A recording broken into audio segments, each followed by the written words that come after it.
Bienvenue à tous dans ce nouvel épisode de fin de séance, l'épisode numéro 37. On va dire que c'est le numéro 37. Aujourd'hui, alors déjà, je me présente. Bonjour, je m'appelle Areski Sugar. Avec moi, quelqu'un qui ne veut pas se présenter. Bonjour, mais je suis déjà venu pour le projet Blair Witch. Oui, donc j'ai pas besoin. On te connaît, c'est PJ. Le gars ne dit pas son prénom. Et vous deux, allez-y. Vous pouvez commencer par Arnaud déjà qui est à Paris via Skype. Bonjour. Et bah moi je m'appelle Arthur Gouasset. Je suis un ami d'Arnaud et voilà. J'aime bien le cinéma, comme tout le monde. Ce serait génial si tu disais et je déteste regarder des films. En fait j'ai horreur de ça. J'ai horreur de ça. Je suis juste venu là pour dober sur tout. Aujourd'hui, bon, ça va être un double épisode avec peut-être une dernière partie pour parler d'un film un peu spécial. Vous verrez, on va commencer par La Grande Muraille, un film de Zhang Yimou avec Matt Damon, Jing Tian, Pedro Pascal et Andy Lau. Andy, ça va ? Andy Lau, oui, c'est ça. Andy. Et ensuite on parlera de Neruda, un film de Pablo Larraín avec Luis Gnecco, Gaël Garcia Bernal et Mercedes Morán. Et enfin voilà, on va juste rapidement, rapidement ou pas, ça dépend, parler à la fin du film Passengers, un film de Morten Tyldum avec Jennifer Lawrence et Chris Pratt, parce qu'on avait beaucoup de choses à se dire. J'ai hâte d'entendre ce que vous avez à me dire sur ce film parce qu'il est un peu spécial. C'était pas prévu, mais on avait envie d'en parler. Écoutez, nous on a vu ce matin une petite séance à 10h15, La Grande Muraille, petit jingle. Je suis né sur le champ de bataille. J'ai combattu pour l'argent et les dieux. Cette guerre est la première qui vaut la peine d'être menée.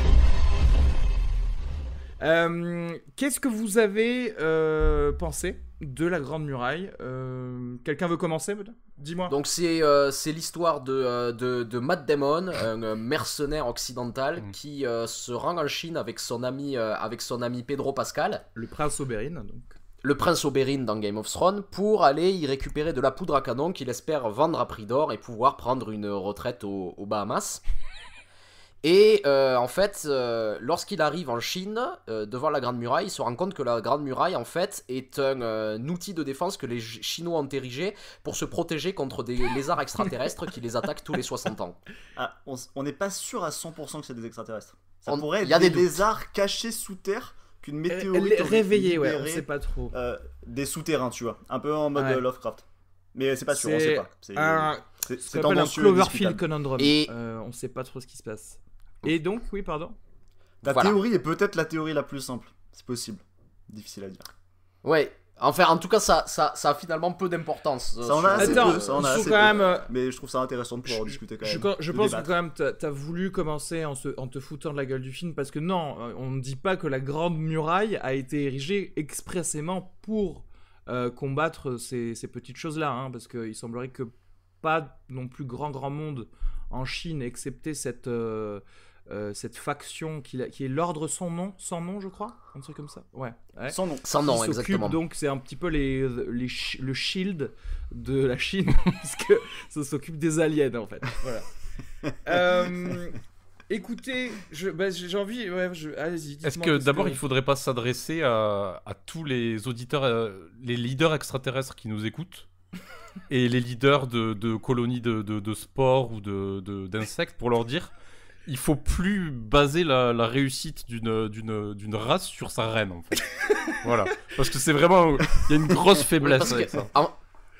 En fait, ce qu'il faut dire, c'est que ce film appartient à un genre hollywoodien extrêmement codifié qui s'appelle le si on en tue un, on les tue tous. Voilà. Et on dirait que c'est la seule stratégie envisagée par les extraterrestres / mutants / n'importe quoi. On a le règne du feu, on a Independence Day 2 récemment. Voilà, c'est le fameux truc et on le sait très bien, si on tue François Hollande, tous les Français se désactivent. Absolument. Bon, Claire, je vais vous dire, moi, ce film, je pensais que c'est un film assez classique des épopées militaires chinoises. moins bien réussi que certains. Je pense à tu sais, Red Cliff ou des choses comme ça. Je sais pas si vous les avez vus.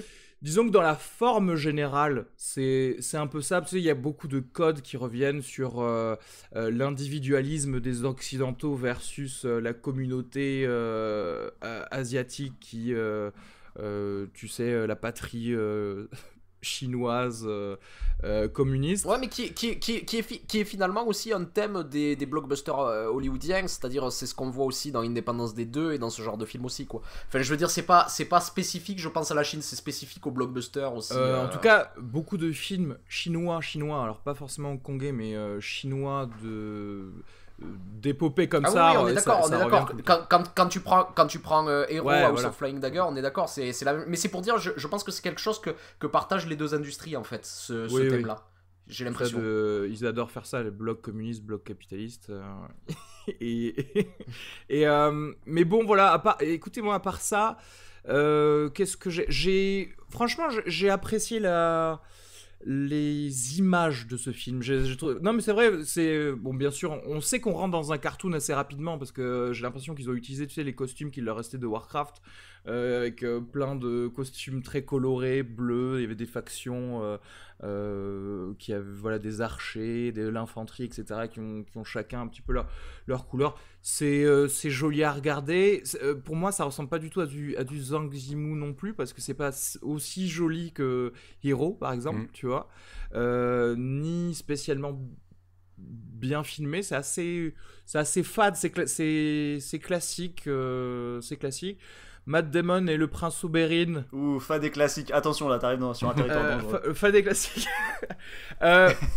Matt Damon et le prince Oberyn, je pense qu'on leur a donné un peu trop de texte au début, comme tu disais, PJ. Ouais, moi, j'ai l'impression que certaines lignes de dialogue voulaient nous expliquer ce qu'on voyait à l'image. Donc je me sentais un peu pris pour un con sur les bords. C'est un peu de l'audio description. J'ai pas forcément besoin qu'on m'explique ce que je voyais déjà. Ça m'a un peu. C'est genre pour les gars qui ont oublié leurs lunettes 3D, en fait, je pense. Ouais. Et sinon, alors bon, effectivement, tout tourne autour quand même d'une lutte contre les aliens. Et moi, mon gros bémol, hormis le fait que ce soit pas un bon film, c'est que les aliens sont mal faits. Je suis désolé de vous le dire, mais ça pue la 3D. Aucune vraie originalité dans l'alien. Pour moi, ça ressemble énormément, tu sais, à cette espèce de bête dans Star Wars l'épisode 2 contre lequel Obi-Wan se bat dans l'arène de Geonosis. Ça, c'est pour les gros geeks comme moi. Oui, c'est vrai, si, t'as raison. Et du coup, en fait, c'est dommage. Moi, je m'attendais par exemple à plusieurs races de cet alien, et d'ailleurs on en aperçoit parce qu'on voit la reine, mais qui est protégée par des aliens stéroïdés qui sont, voilà, exactement, des gros bouncers, des gars qui sont comme Patrick Swayze, quoi. Et en fait, il n'y a pas eu de rôle d'autres phénotypes d'aliens, en fait, dans ces espèces d'assauts. Voilà.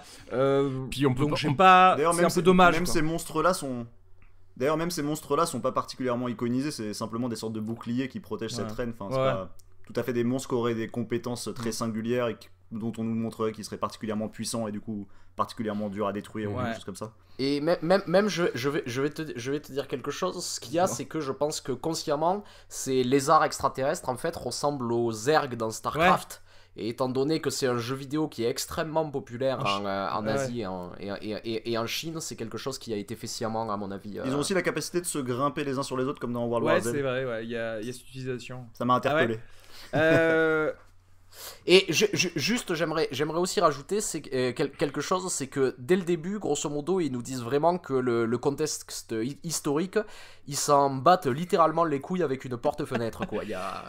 Il y a quelque chose, donc on apprend, le film se passe au XIe siècle, ça ne dérange personne que le personnage principal parle anglais, une langue qui n'existe pas encore, avec un accent américain, un pays qui n'existe pas encore, et soit accompagné par un espagnol, qui est un pays qui n'existe pas encore non plus. Et ils disent spécifiquement espagnol, ils disent pas castillan, ou ils disent espagnol, et ils précisent plusieurs fois, ils viennent d'Espagne, ils parlent espagnol.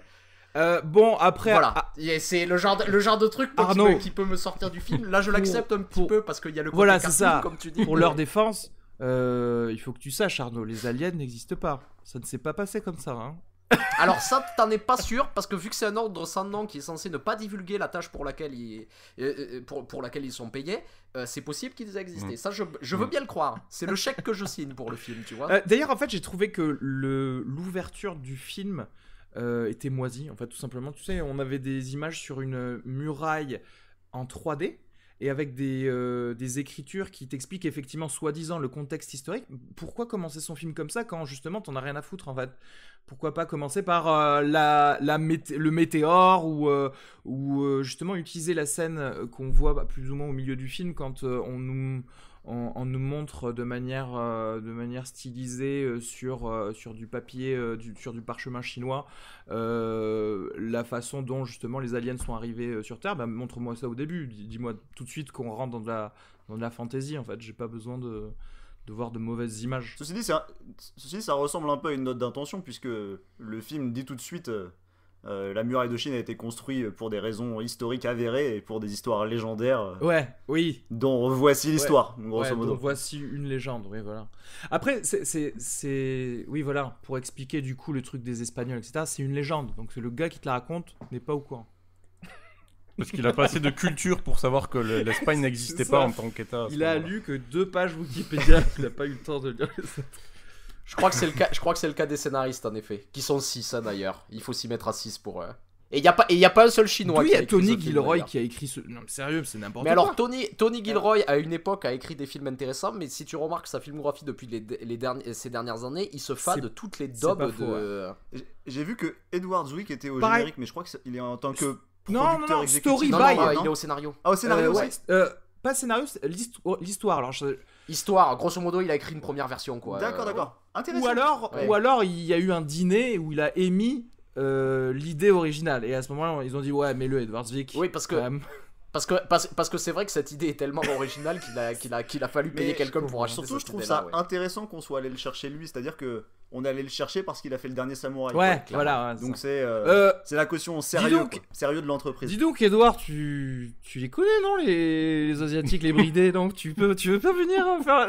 Sérieusement, qui se dit ça? J'ai aussi un second bémol. En fait, parce que, soi-disant, l'objectif de Matt Damon et d'Oberyn, là, c'est de prendre donc de la poudre, comme tu l'as dit, pour la ramener en Occident. Mais en fait, donc j'imagine pour en faire plus. Donc je sais pas qu'est-ce qu'il comptait en faire. Est-ce qu'il comptait la goûter pour la rétro-engineering? Il prend la formule. Exactement, de la poudre. Ça j'ai pas compris, parce que grosso modo, ils vont vendre de quoi faire 3 pétards. Et après, ils auront plus rien, quoi. Alors, mais c'est vrai, même si en fait, quand ils partent piquer de la poudre, on les voit voler des parchemins. Ah. Attention, c'est pas non plus mise en scène de manière hyper c'est signifiante, mais on voit un type vider. Enfin, on voit le mec qui est interprété par Willem Dafoe vider des étagères avec des parchemins. Donc, je me suis imaginé qu'il volait une recette ou quelque chose de cet ordre. Mais du coup, s'il vole la recette, je sais pas pourquoi il s'emmerde à voler prendre le reste. un tas de bombes qui vont alourdir. C'est le pourboire, hein, c'est pour un peu d'argent de poche, je pense. C'est au cas où. Au cas où. Ou pour se défendre pendant la fuite. Parce qu'après, je sais pas pourquoi, mais Pedro Pascal, à un moment, il est content d'avoir 3 petites dynamites. Sauf que s'il a pas les parchemins, à quoi ça lui sert, quoi, tu vois. Enfin bon, bref. Bon. C'est pas grave. Je sais pas quoi. Est-ce qu'on se fout de la... Est-ce qu'on est vachement en train de se foutre de la gueule de ce film? Non. Je sais pas. Non, mais en fait aussi, c'est-à-dire, c'est vrai que c'est un film qui soulève de nombreuses interrogations. C'est-à-dire que c'est une coproduction sino-américaine.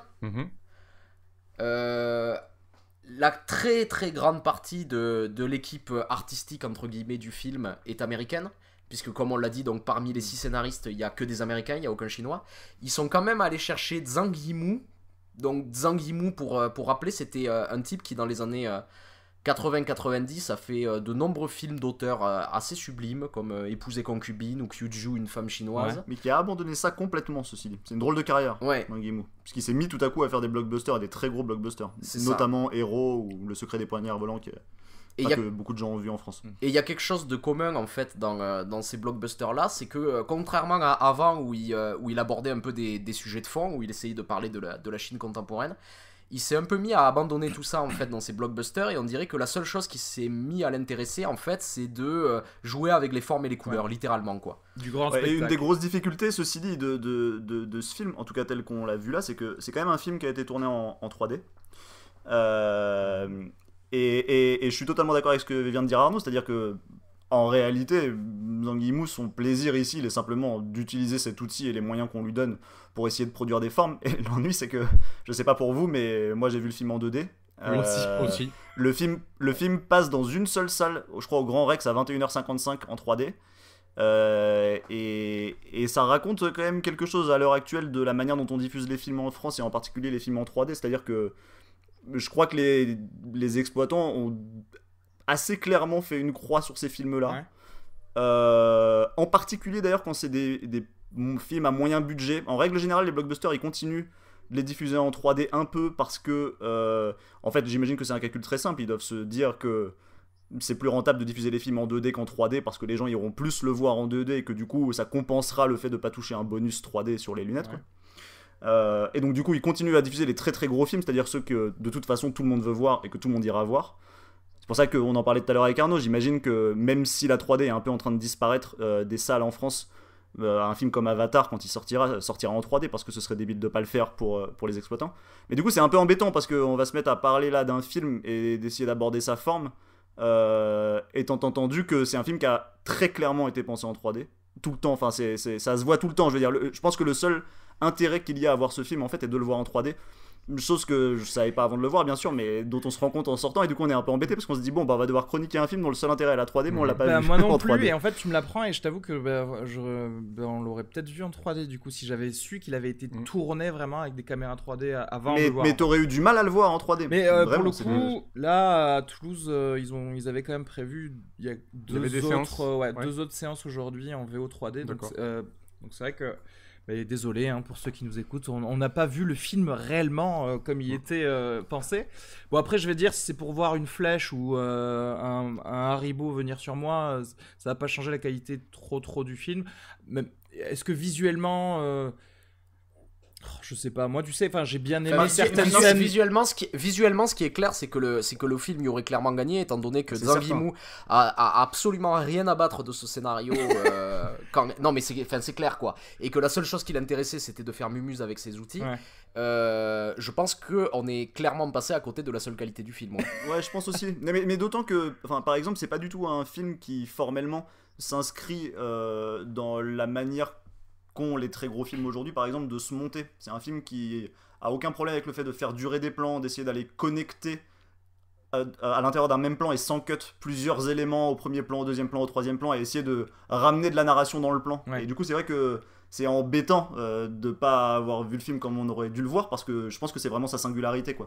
Et même d'ailleurs tu remarqueras que même dans la forme de son scénario c'est, je vais dire, une forme un peu vieille hollywoodienne, c'est-à-dire que si tu compares avec les films qui sortent en ce moment à Hollywood, ils sont beaucoup plus rapides, il y a beaucoup moins de pauses dans le récit, beaucoup moins de temps, c'est-à-dire que ici c'est un film qui va prendre le temps d'essayer de te présenter ses personnages. Bon, les personnages sont pas suffisamment intéressants pour que ça justifie de s'y arrêter autant peut-être, mais en tout cas il essaie de faire quelque chose que Hollywood ne fait plus tellement.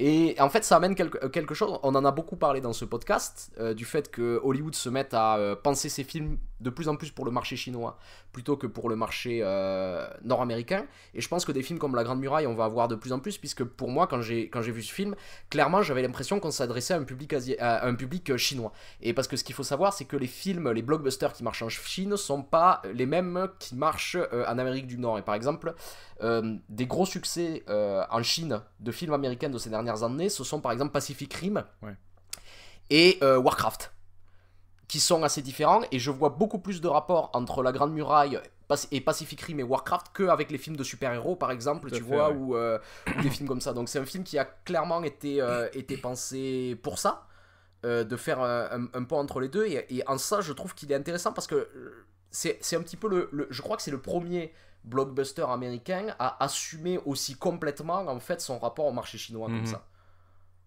C'est vrai. Oui, complètement. Parce que Pacific Rim, d'ailleurs, c'est un film un peu particulier parce que c'était déjà quand même une coproduction internationale assez sophistiquée, je crois. Ouais. Mais quand même, c'est un film qui a sauvé sa carrière en salle grâce à la Chine. C'est-à-dire que c'était un film dont tout le monde disait que c'était un bid aux États-Unis, en Europe et ailleurs. Ouais. Ce qui n'était pas vrai dans des proportions aussi nettes d'ailleurs que ce que les gens disaient. Mais le fait est que si le film a été rentable, c'est grâce au marché chinois, et que ça a quand même été plutôt une surprise, même si on s'attendait à ce que ça performe correctement là-bas.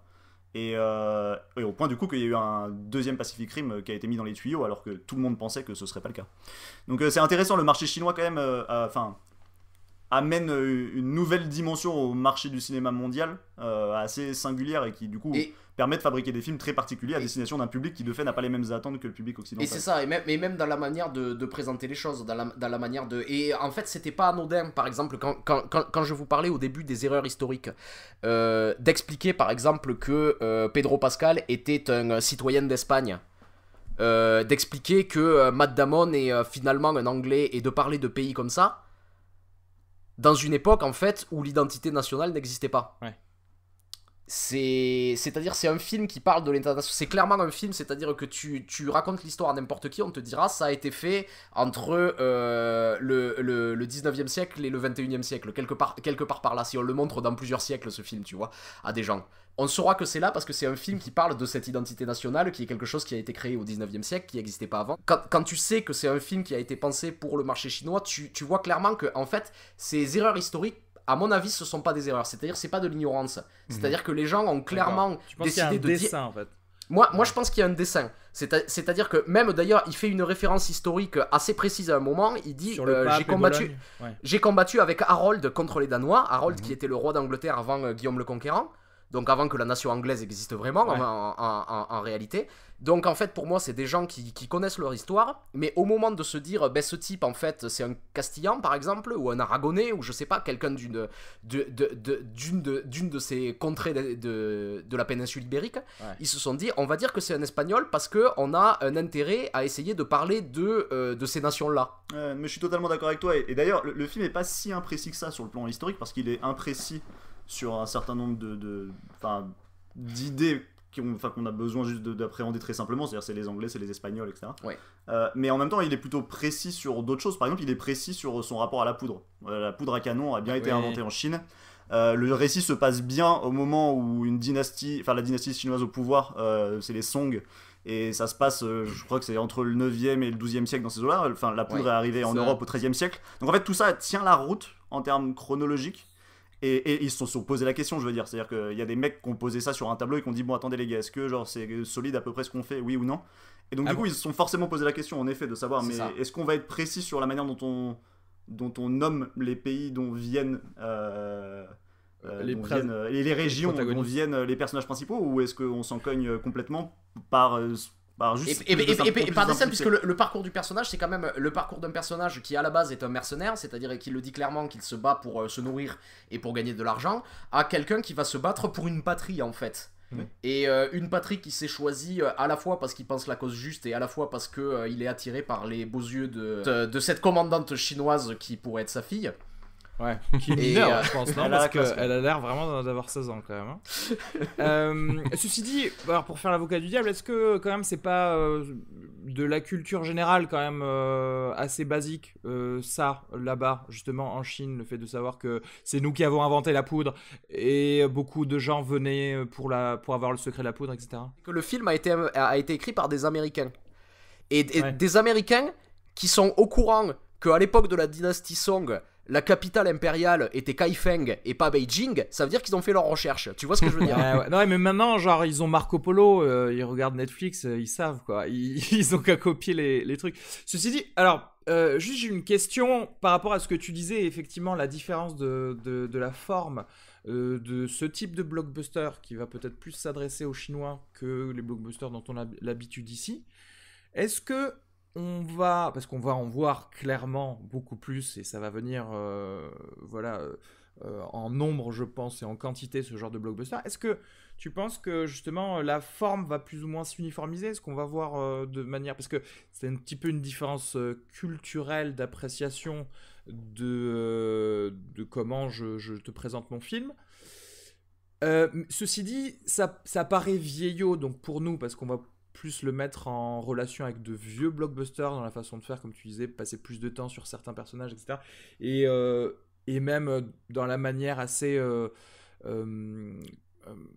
absolutiste, j'allais dire, de créer un seul type de personnage. Par exemple, à part Timmy, comme tu disais, personne n'a peur, tu vois, aucun autre soldat n'est défaillant. faillible. Non, ils Voilà. sont pas faillibles. Et c'est des choses effectivement qui paraissent un peu vieillottes, quoi. Parfois je me disais, c'est presque à la limite s'il n'y avait pas John Wayne qui venait dans cette histoire de guerre contre les aliens.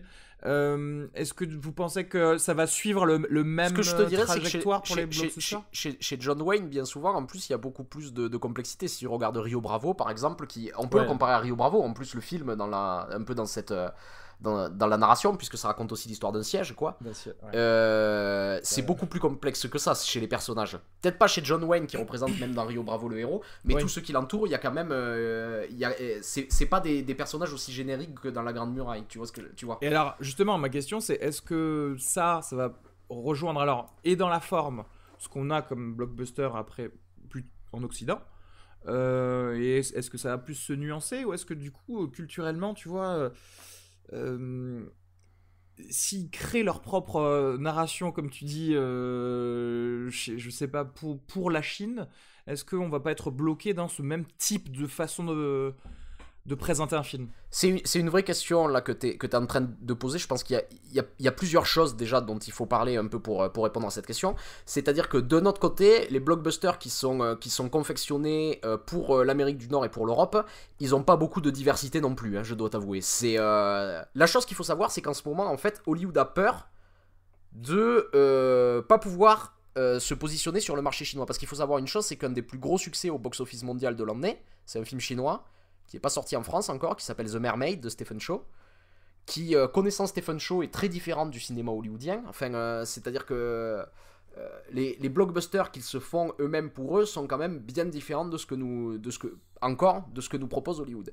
Donc Hollywood essaie de s'adapter, et ça c'est l'exemple le plus agressif de cette adaptation, puisque l'idée c'est de faire des coproductions avec des compagnies chinoises pour un peu juguler la production locale et pour essayer de s'attribuer le marché là. Donc s'ils veulent faire ça, il va de toute façon falloir qu'ils s'adaptent à leur marché, puisqu'ils se rendent bien compte que ce ne sont pas les mêmes choses qui marchent là-bas et qui marchent ici. Donc ouais, je pense que si l'objectif d'Hollywood c'est de plus en plus de se positionner sur ce marché, il va falloir qu'ils repensent un petit peu leur forme, ça c'est clair.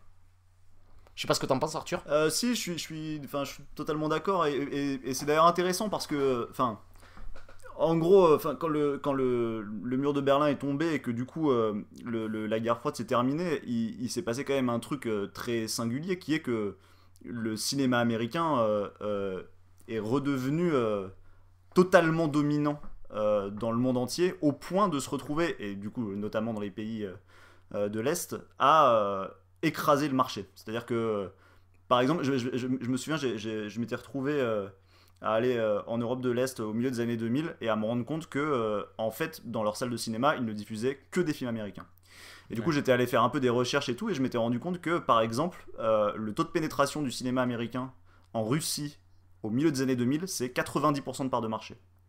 Donc c'est une folie, c'est-à-dire que c'est 15 ans après la chute du mur de Berlin, le cinéma américain avait terrassé le marché cinématographique russe, et sans du tout chercher à créer des produits qui s'adapteraient à leur culture ou quoi que ce soit, c'est-à-dire juste avec leurs produits, et en les balançant sur le territoire. Et le cas chinois est quand même un cas très particulier et très différent du coup, puisque clairement l'idée ici est de produire du contenu qui serait susceptible de leur plaire davantage que le contenu américain, même si le contenu américain d'ailleurs est pas forcément antinomique avec une réussite commerciale là-bas. Non, parce qu'il y a aussi quelque chose qui s'est passé peu à peu au cours des années 90, c'est que quand même s'ils n'ont pas forcément adapté leur production au marché russe ou au marché européen, il y a quelque chose qui s'est passé dans ces années-là, c'est que les histoires racontées par les blockbusters américains sont devenues de plus en plus génériques, dans le sens où elles peuvent se passer partout ailleurs. Il y a de moins en moins de références à la culture américaine. C'est quelque chose qui s'est aussi produit quand même pour s'adapter au marché, quoi.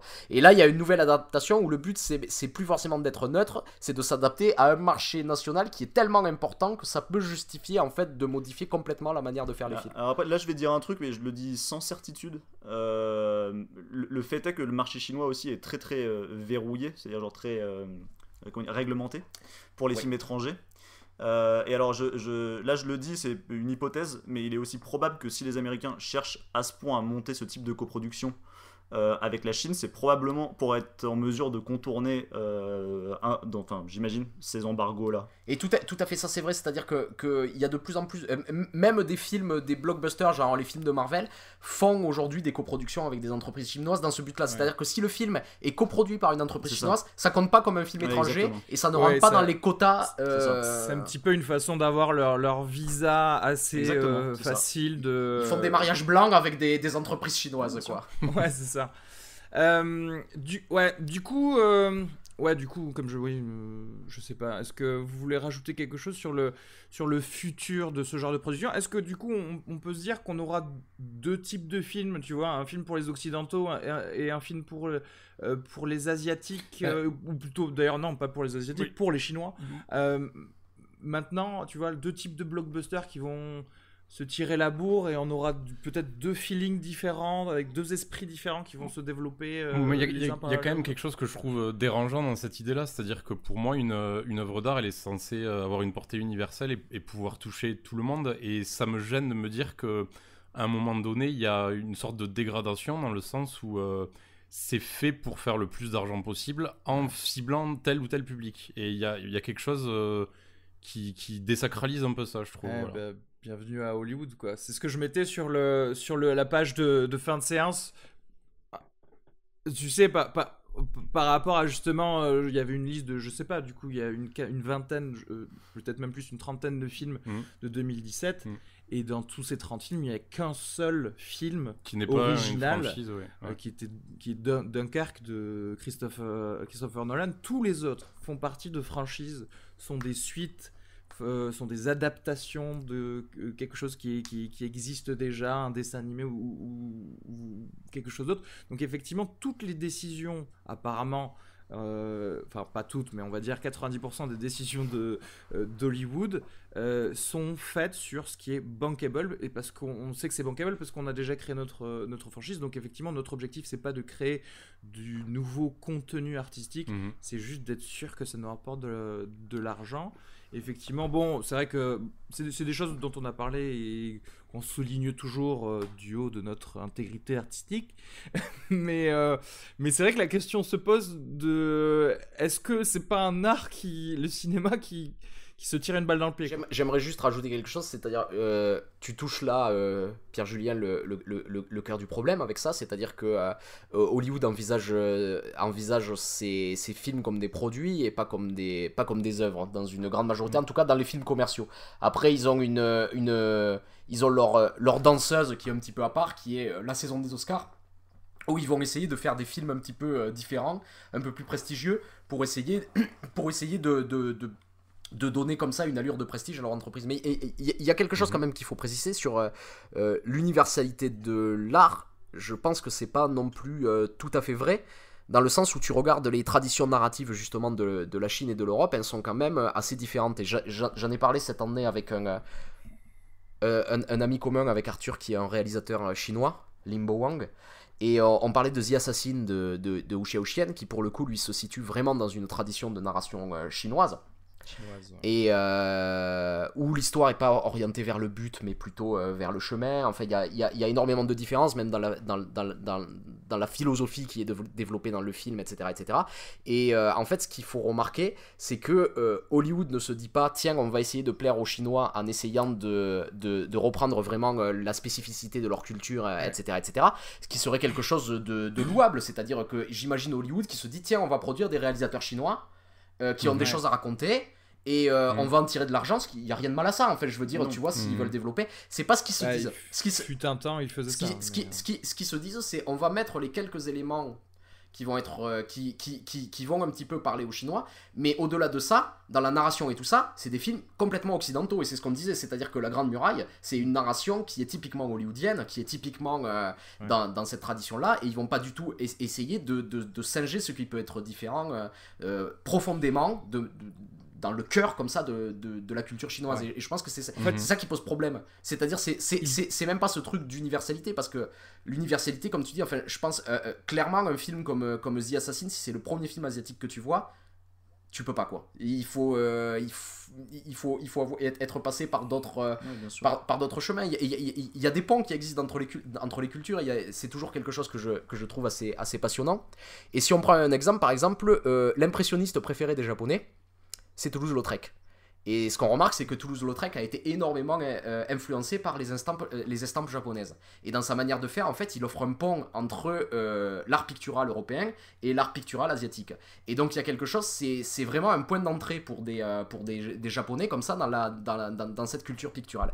Et de la même manière, en Occident, le réalisateur japonais qui est considéré comme le plus grand de tous les temps, c'est Akira Kurosawa, ce qui n'est pas forcément le cas au Japon, même s'il est considéré comme un grand réalisateur. Mais ce qui est intéressant, c'est qu'il est empreint de culture occidentale, Kurosawa. Ouais, et on le voit, c'est-à-dire quels auteurs il a adapté. Aucun auteur asiatique. En revanche, il a adapté Shakespeare et Dostoïevski. Et il était très inspiré par John Ford, etc. Et quand tu regardes ces films, il offre un pont, c'est-à-dire que c'est un film asiatique, il y a des spécificités asiatiques, mais c'est clairement quelque chose qui est inspiré de la tradition, et ça permet d'offrir un pont. Après, une fois qu'on a vu Kurosawa, qu'on a un peu compris ça, on peut passer à Ozu petit à petit, et aller vers d'autres réalisateurs qui sont beaucoup plus asiatiques. Et c'est pas du tout ce que font les films hollywoodiens aujourd'hui, calibrés pour le marché chinois, quoi.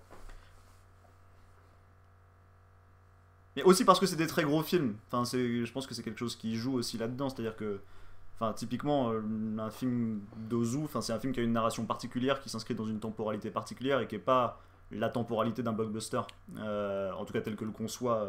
Ouais. Et c'est vrai que du coup, simplement, à partir du moment où l'ambition c'est de faire des très très très gros films pour faire beaucoup d'argent très vite, c'est juste pas possible à l'heure actuelle de faire autrement que la manière avec laquelle ils essaient de procéder, quoi. Ouais.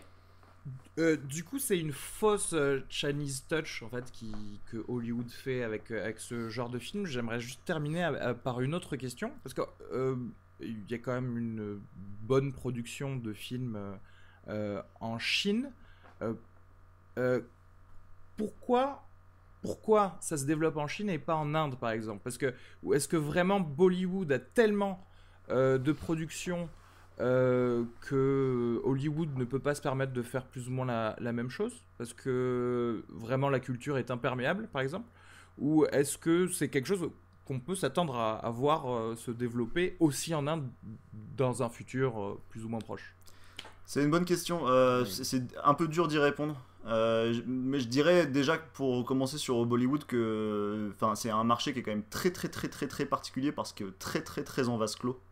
C'est-à-dire qu'il nous parvient quasiment pas de films de Bollywood, ou alors sauf si on habite dans le 18e arrondissement, je veux dire. Mais il y a un cinéma qui passe des films indiens en fait à Paris. C'est ça. Et puis par ailleurs, il y a aussi pas mal de boutiques de DVD dans le quartier indien de Paris.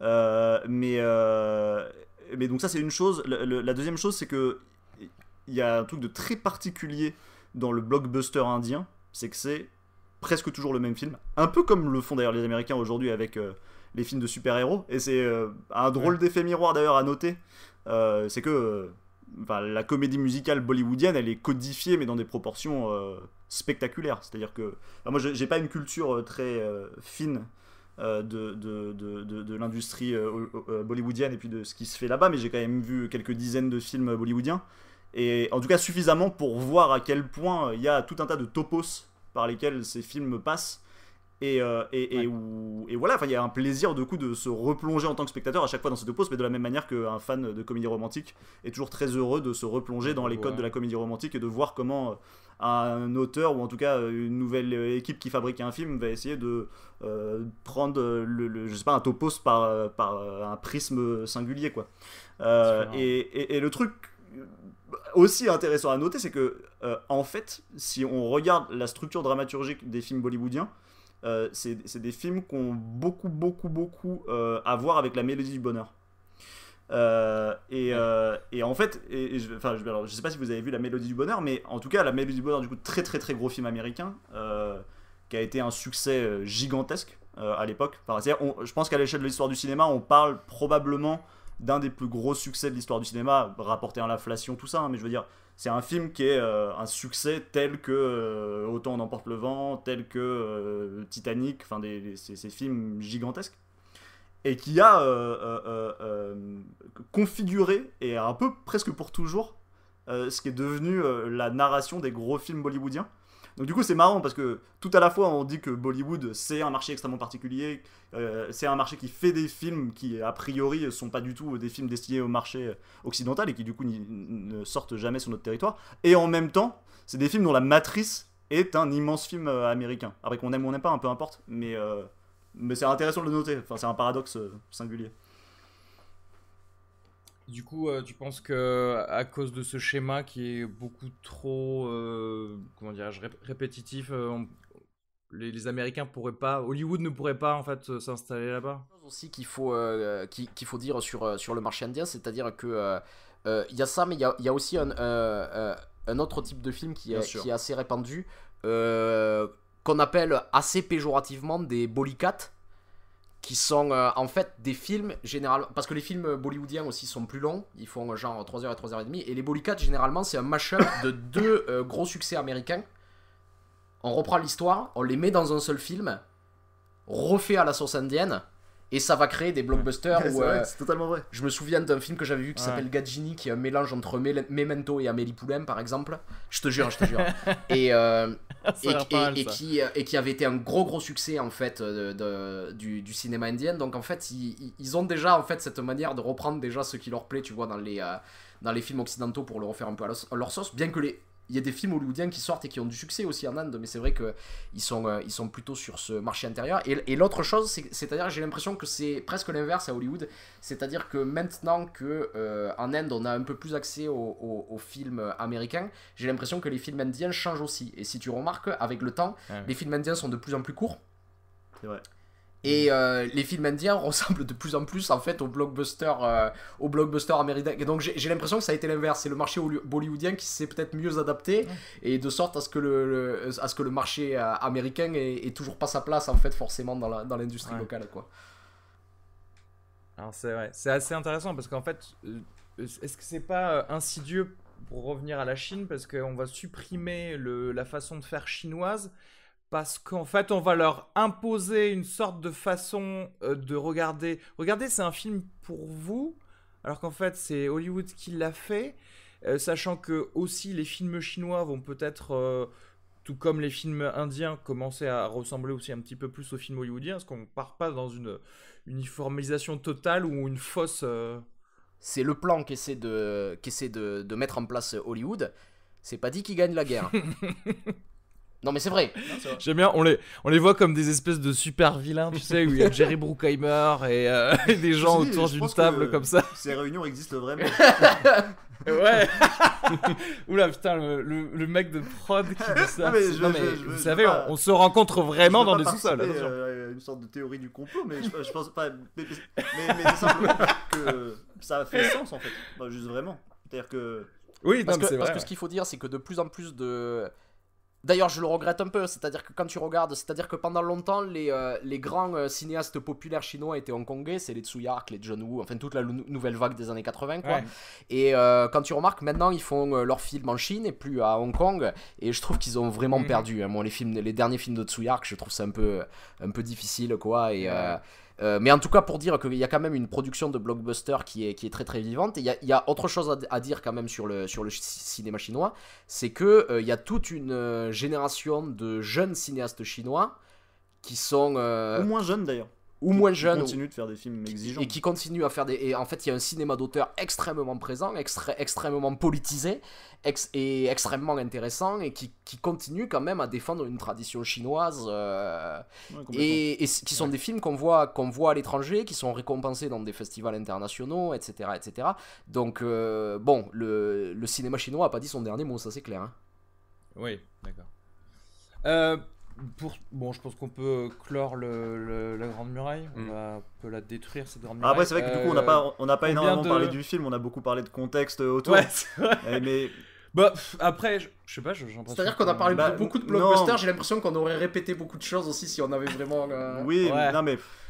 Bah, c'est compliqué, La Grande Muraille, sur le film. Enfin, c'est un scénario qui est assez faible dans l'ensemble, notamment parce que son point de départ est pas nul, vu que le point de départ de l'histoire du coup est et celui d'un personnage mercenaire a priori sans foi ni loi et qui tout à coup va se retrouver pris dans une sorte de grande histoire avec la possibilité d'œuvrer pour un dessein collectif à échelle un peu planétaire en fait. Mais je vais te dire, c'est quelque chose qu'on a vu mieux. Tu prends Danse avec les loups alors, par exemple, mais, tu vois, ou des films alors mais comme le ça, truc c'est qu'il y a un problème très important dans le film, je crois. Et vous m'entendrez, enfin vous m'entendrez pas souvent dire ça, mais ouais, c'est le scénario bien sûr en premier lieu, mais c'est aussi Matt Damon en fait. C'est-à-dire que en vrai, je ne crois jamais à ce personnage de mercenaire tel que le décrit d'ailleurs son ami joué par Oberyn de Game of Thrones. C'est-à-dire où il dit non mais t'es un mercenaire, t'es un tueur, t'es un fumier quoi. En fait, ce type n'est pas du tout un fumier. Enfin, je veux dire, dès le début de l'histoire, on sent bien déjà que c'est Matt Damon.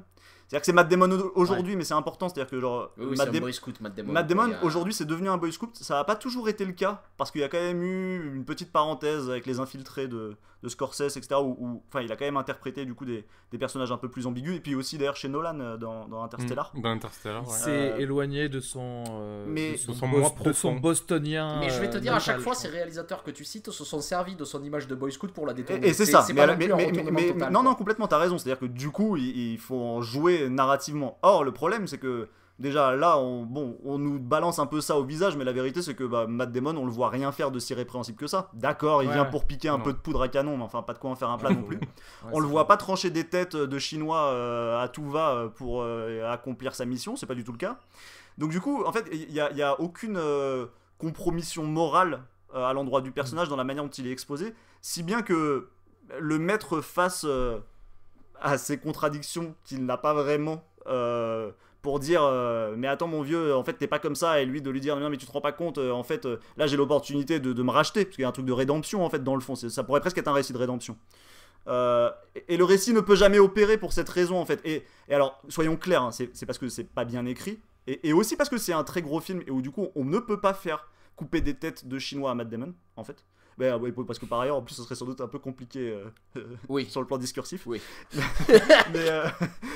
mais quoi qu'il en soit, c'est délicat parce que la dramaturgie qui devrait être à l'œuvre dans le film ne peut jamais s'enclencher, en fait.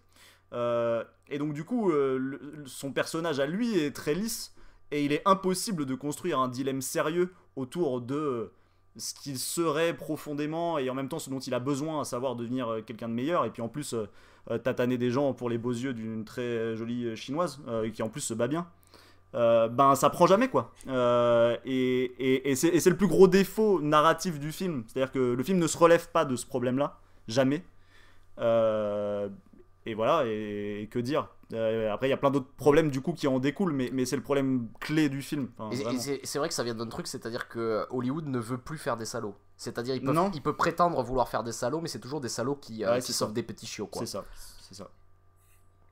Non, mais c'est oui, vrai. Ce que j'allais dire pour aller dans ton sens, c'est que en fait, la première scène où on voit Matt Damon parler, il refuse plus ou moins d'abandonner le troisième comparse. Mais complètement, c'est un super bon gars. Donc en fait, c'est vrai que dès que tu le vois normalement dans son élément naturel agir avec ses potes bandits, mais en fait il est quand même super cool. Donc bon, c'est vrai que ça.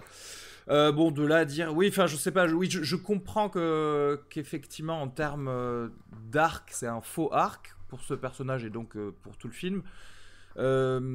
Ceci dit, moi, je vais dire tout le reste m'est passé tellement au travers que pour le coup, je saurais pas trouver. Je saurais pas dire si pour moi c'est le problème clé. Non, mais il y en a plusieurs. De toute façon, il y a plein de trucs bizarres dans ce film. C'est-à-dire que. Plusieurs clés. Mais par exemple, même si on devait parler de la séquence d'ouverture. Enfin, c'est pas exactement la séquence d'ouverture, mais c'est la deuxième séquence du film. C'est-à-dire le moment où nous sont présentés les extraterrestres, même s'ils nous sont présentés vite fait parce qu'on les voit pas vraiment. C'est une séquence qui est très très très très très bizarrement pensée. C'est-à-dire que c'est une séquence, pour la résumer en deux mots, en plus on peut spoiler, c'est le début du film, il n'y a pas de quoi en faire un plat.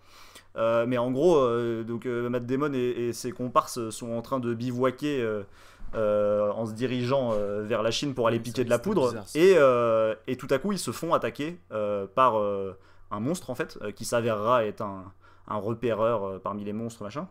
Et le truc c'est que on ne voit jamais ce monstre, et c'est monté du coup hyper bizarrement, c'est à dire que c'est comme s'il y avait une sorte d'immense hors-champ sur ce monstre, au point que en vrai, j'ai commencé à me poser des questions. Je me suis dit, mais attends, mais en fait, ces monstres ont le pouvoir de se dissimuler, comme je sais pas dans After Earth par exemple, de Shyamalan, enfin ce genre de pouvoir. Je me suis mis à m'imaginer des trucs comme ça et qu'en fait, il l'avait tranché un peu par chance ou par intuition et que du coup, tout à coup, il avait récupéré un de ses membres. Mais je me suis dit, waouh, ils ont un super pouvoir en fait.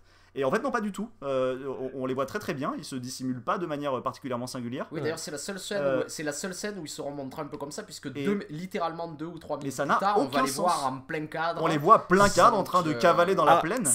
C'est marrant parce que toi tu t'es posé une question dans la narration en te disant si ça se trouve ils ont des pouvoirs qu'on ne connaît pas, et moi je me suis posé la question de je crois que j'ai regardé ailleurs que sur l'écran. Non mais c'est intéressant pendant cette scène parce que c'était monté tellement, j'étais là, mais c'est extrêmement bizarrement monté. Je vois un bras qui a été coupé. Ce qui est assez dingue, c'est que c'est presque monté en fait comme un film fauché qui aurait envie genre de mettre des monstres dans son histoire. C'est-à-dire qu'il ne peut pas les montrer parce qu'il a pas l'argent pour. Non mais c'est très étrange, c'est vraiment très bizarre. Et du coup c'est vrai que c'est compliqué parce que bon, quand tout à coup ta scène liminaire est ratée à ce point, c'est-à-dire qu'en plus c'est mal découpé, etc. Tu te dis d'accord, donc en fait ce qui faisait la force de Zhang Yimou, c'est-à-dire genre quand même une certaine capacité à filmer un peu des combats et à rendre ça sympa, même si c'est pas du tout le meilleur parmi les réalisateurs chinois de sa génération pour faire ça. Enfin, il y a des gens beaucoup plus forts en wuxiapian, mais c'est compliqué, c'est-à-dire que vraiment dès le début le film a des problèmes énormes et ils sont dans ces 2 ou 3 premières scènes. Et ensuite, il les traîne pendant tout le film, quoi. Ouais, pendant tout le film, ouais. C'est étrange, ouais, de la part de Zhang Yimou, parce que, moi-même, je suis vraiment un fan de ce qu'il a pu faire dans ces films iconiques, effectivement.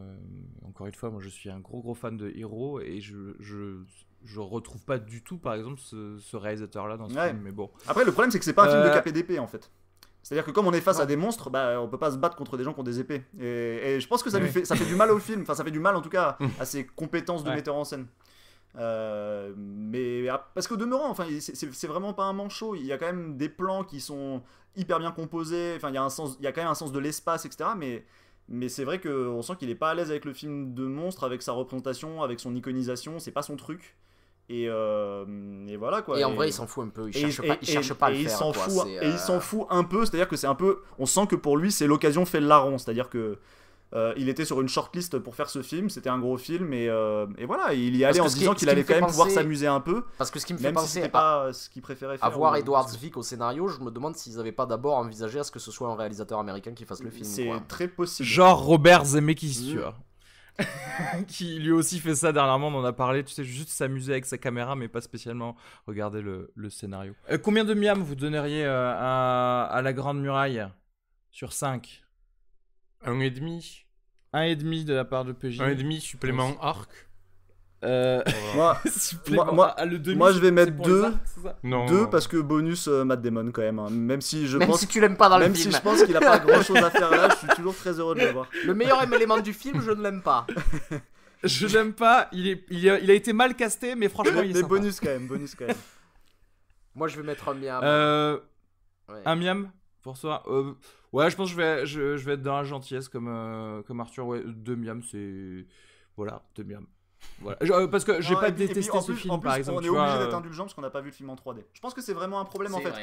Je suis assez persuadé que j'aurais pris. Je me serais beaucoup amusé à voir le film en 3D en fait. Et du coup, le film est beaucoup moins amusant parce qu'on voit pas juste le metteur en scène s'amuser avec ce pourquoi il est venu faire le film quoi. Han pasado solo 3 años desde el fin de la Segunda Guerra Mundial y aquí está a punto de empezar una persecución fabulosa. Con ustedes, el poeta Pablo Neruda.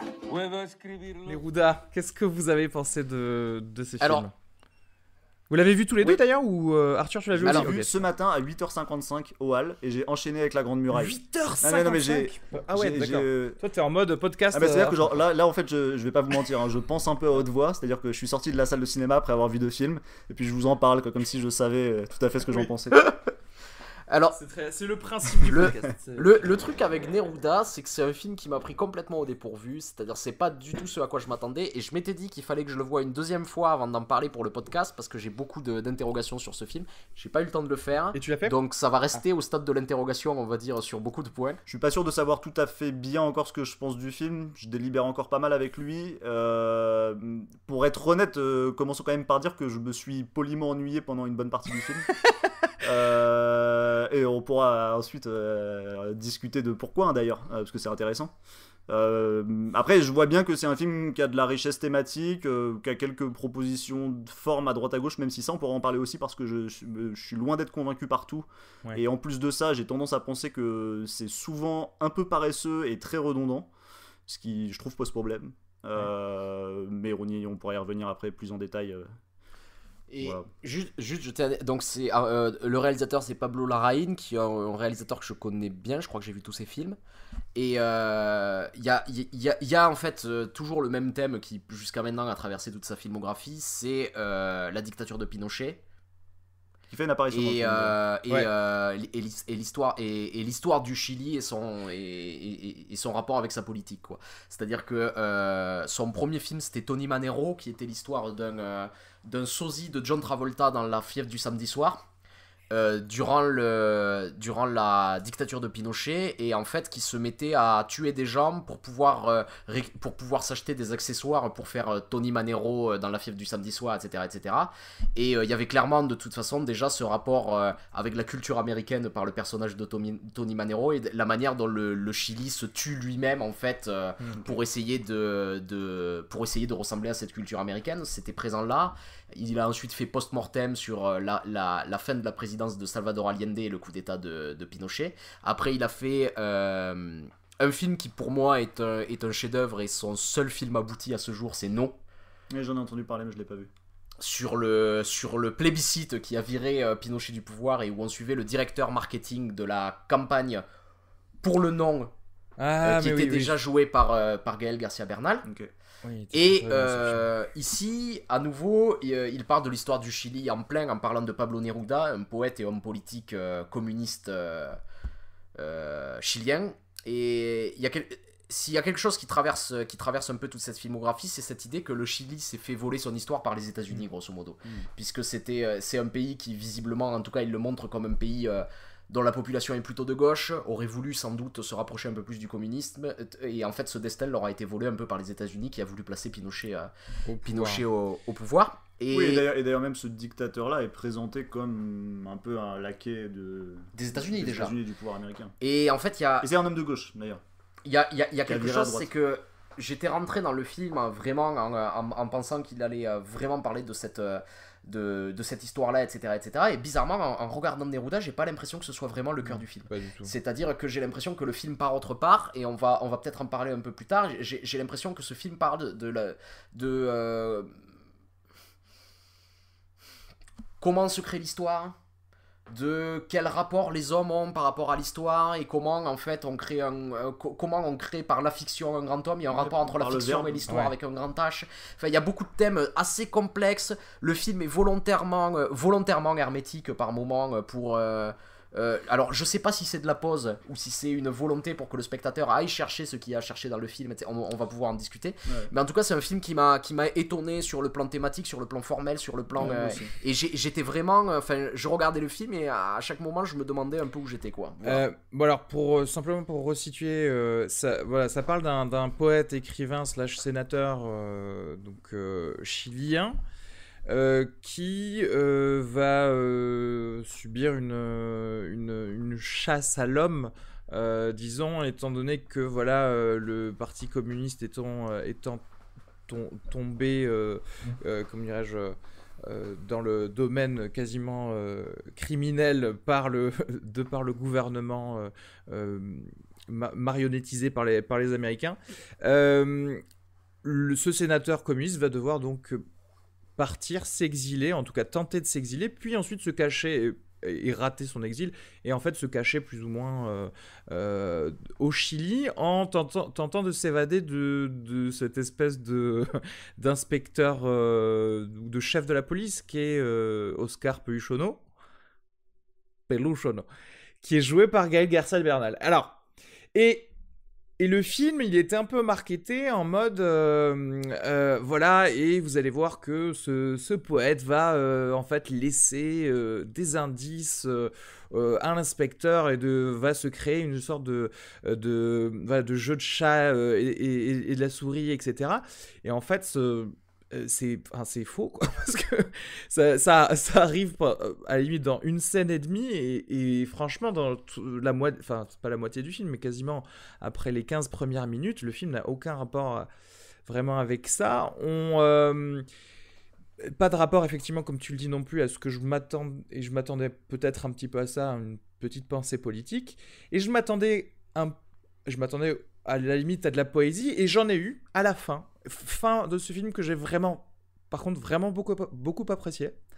Par contre, le milieu du film, c'était horrible. C'est-à-dire qu'il n'y avait aucun... Alors moi, je me suis fait chier, vraiment. Il y avait vraiment je me suis un peu ennuyé aucun aussi. vrai changement d'état, ni de propos particuliers, ni d'intérêt à nous voir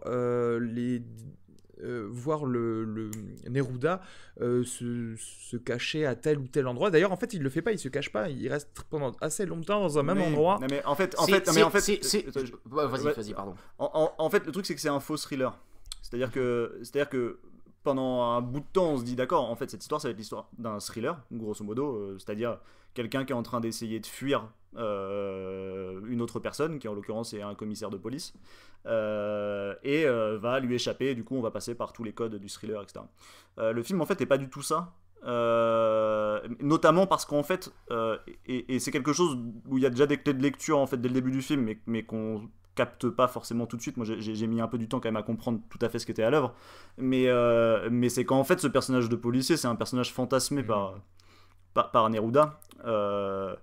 Si bien que du coup sa nature est d'être éthérée, puisque précisément il n'est pas incarné, c'est Neruda qui se fantasme pourchassé de manière drastique par la police, alors qu'en fait personne ne veut vraiment l'attraper. Personne ne veut vraiment l'attraper, parce que personne ne veut vraiment en faire un martyr politique sur le plan international, que en plus ça lui donnerait une voix avec plus de portée, et en même temps on n'a pas envie qu'il sorte du pays, c'est vrai, parce que si tout à coup il sortait du pays, il pourrait avoir beaucoup plus facilement des tribunes médiatiques qui lui seraient accordées et tout. Donc du coup il y a cette sorte d'équilibre où tout à la fois on met la pression à Neruda pour qu'il se cache, et en même temps on n'a pas vraiment envie de l'attraper. Ce qui est quelque chose qui est entériné dès le début, parce qu'au moment où en fait est dès le début, ouais. il décide de partir en fait, se cacher pour éviter de se faire arrêter, il dit à un de ses amis communistes, c'est où est-ce que je suis le plus dangereux, en prison ou en me cachant. Et en fait, c'est un peu ce qui traverse tout le film, c'est-à-dire que de quelle manière cette icône, parce que finalement c'est ça, même plus que les idées politiques qui pourraient être portées par quelqu'un d'autre, c'est le fait qu'il soit une icône, que ce soit un poète qui écrive très bien, etc. Alors, etc. Je dois revenir sur ce que tu viens de dire, Arthur, parce que autant voilà sa position, qu'elle soit dans le Chili ou en prison, etc. On comprend les enjeux au début du film. Par contre, le fait que son poursuivant soit fantasmé, et le fait qu'il ne soit pas réellement recherché par la police, etc., ça arrive assez tard dans le film. Et du coup, là... genre dernière...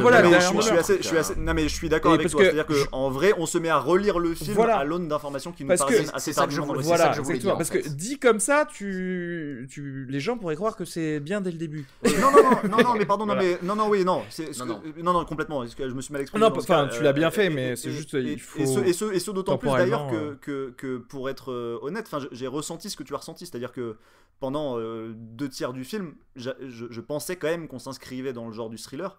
Or, je voyais bien que en fait il y avait quasiment jamais une scène qui essayait de faire d'embrasser le genre du thriller. Par exemple, il y a un moment qui est quand même assez caractéristique de ça.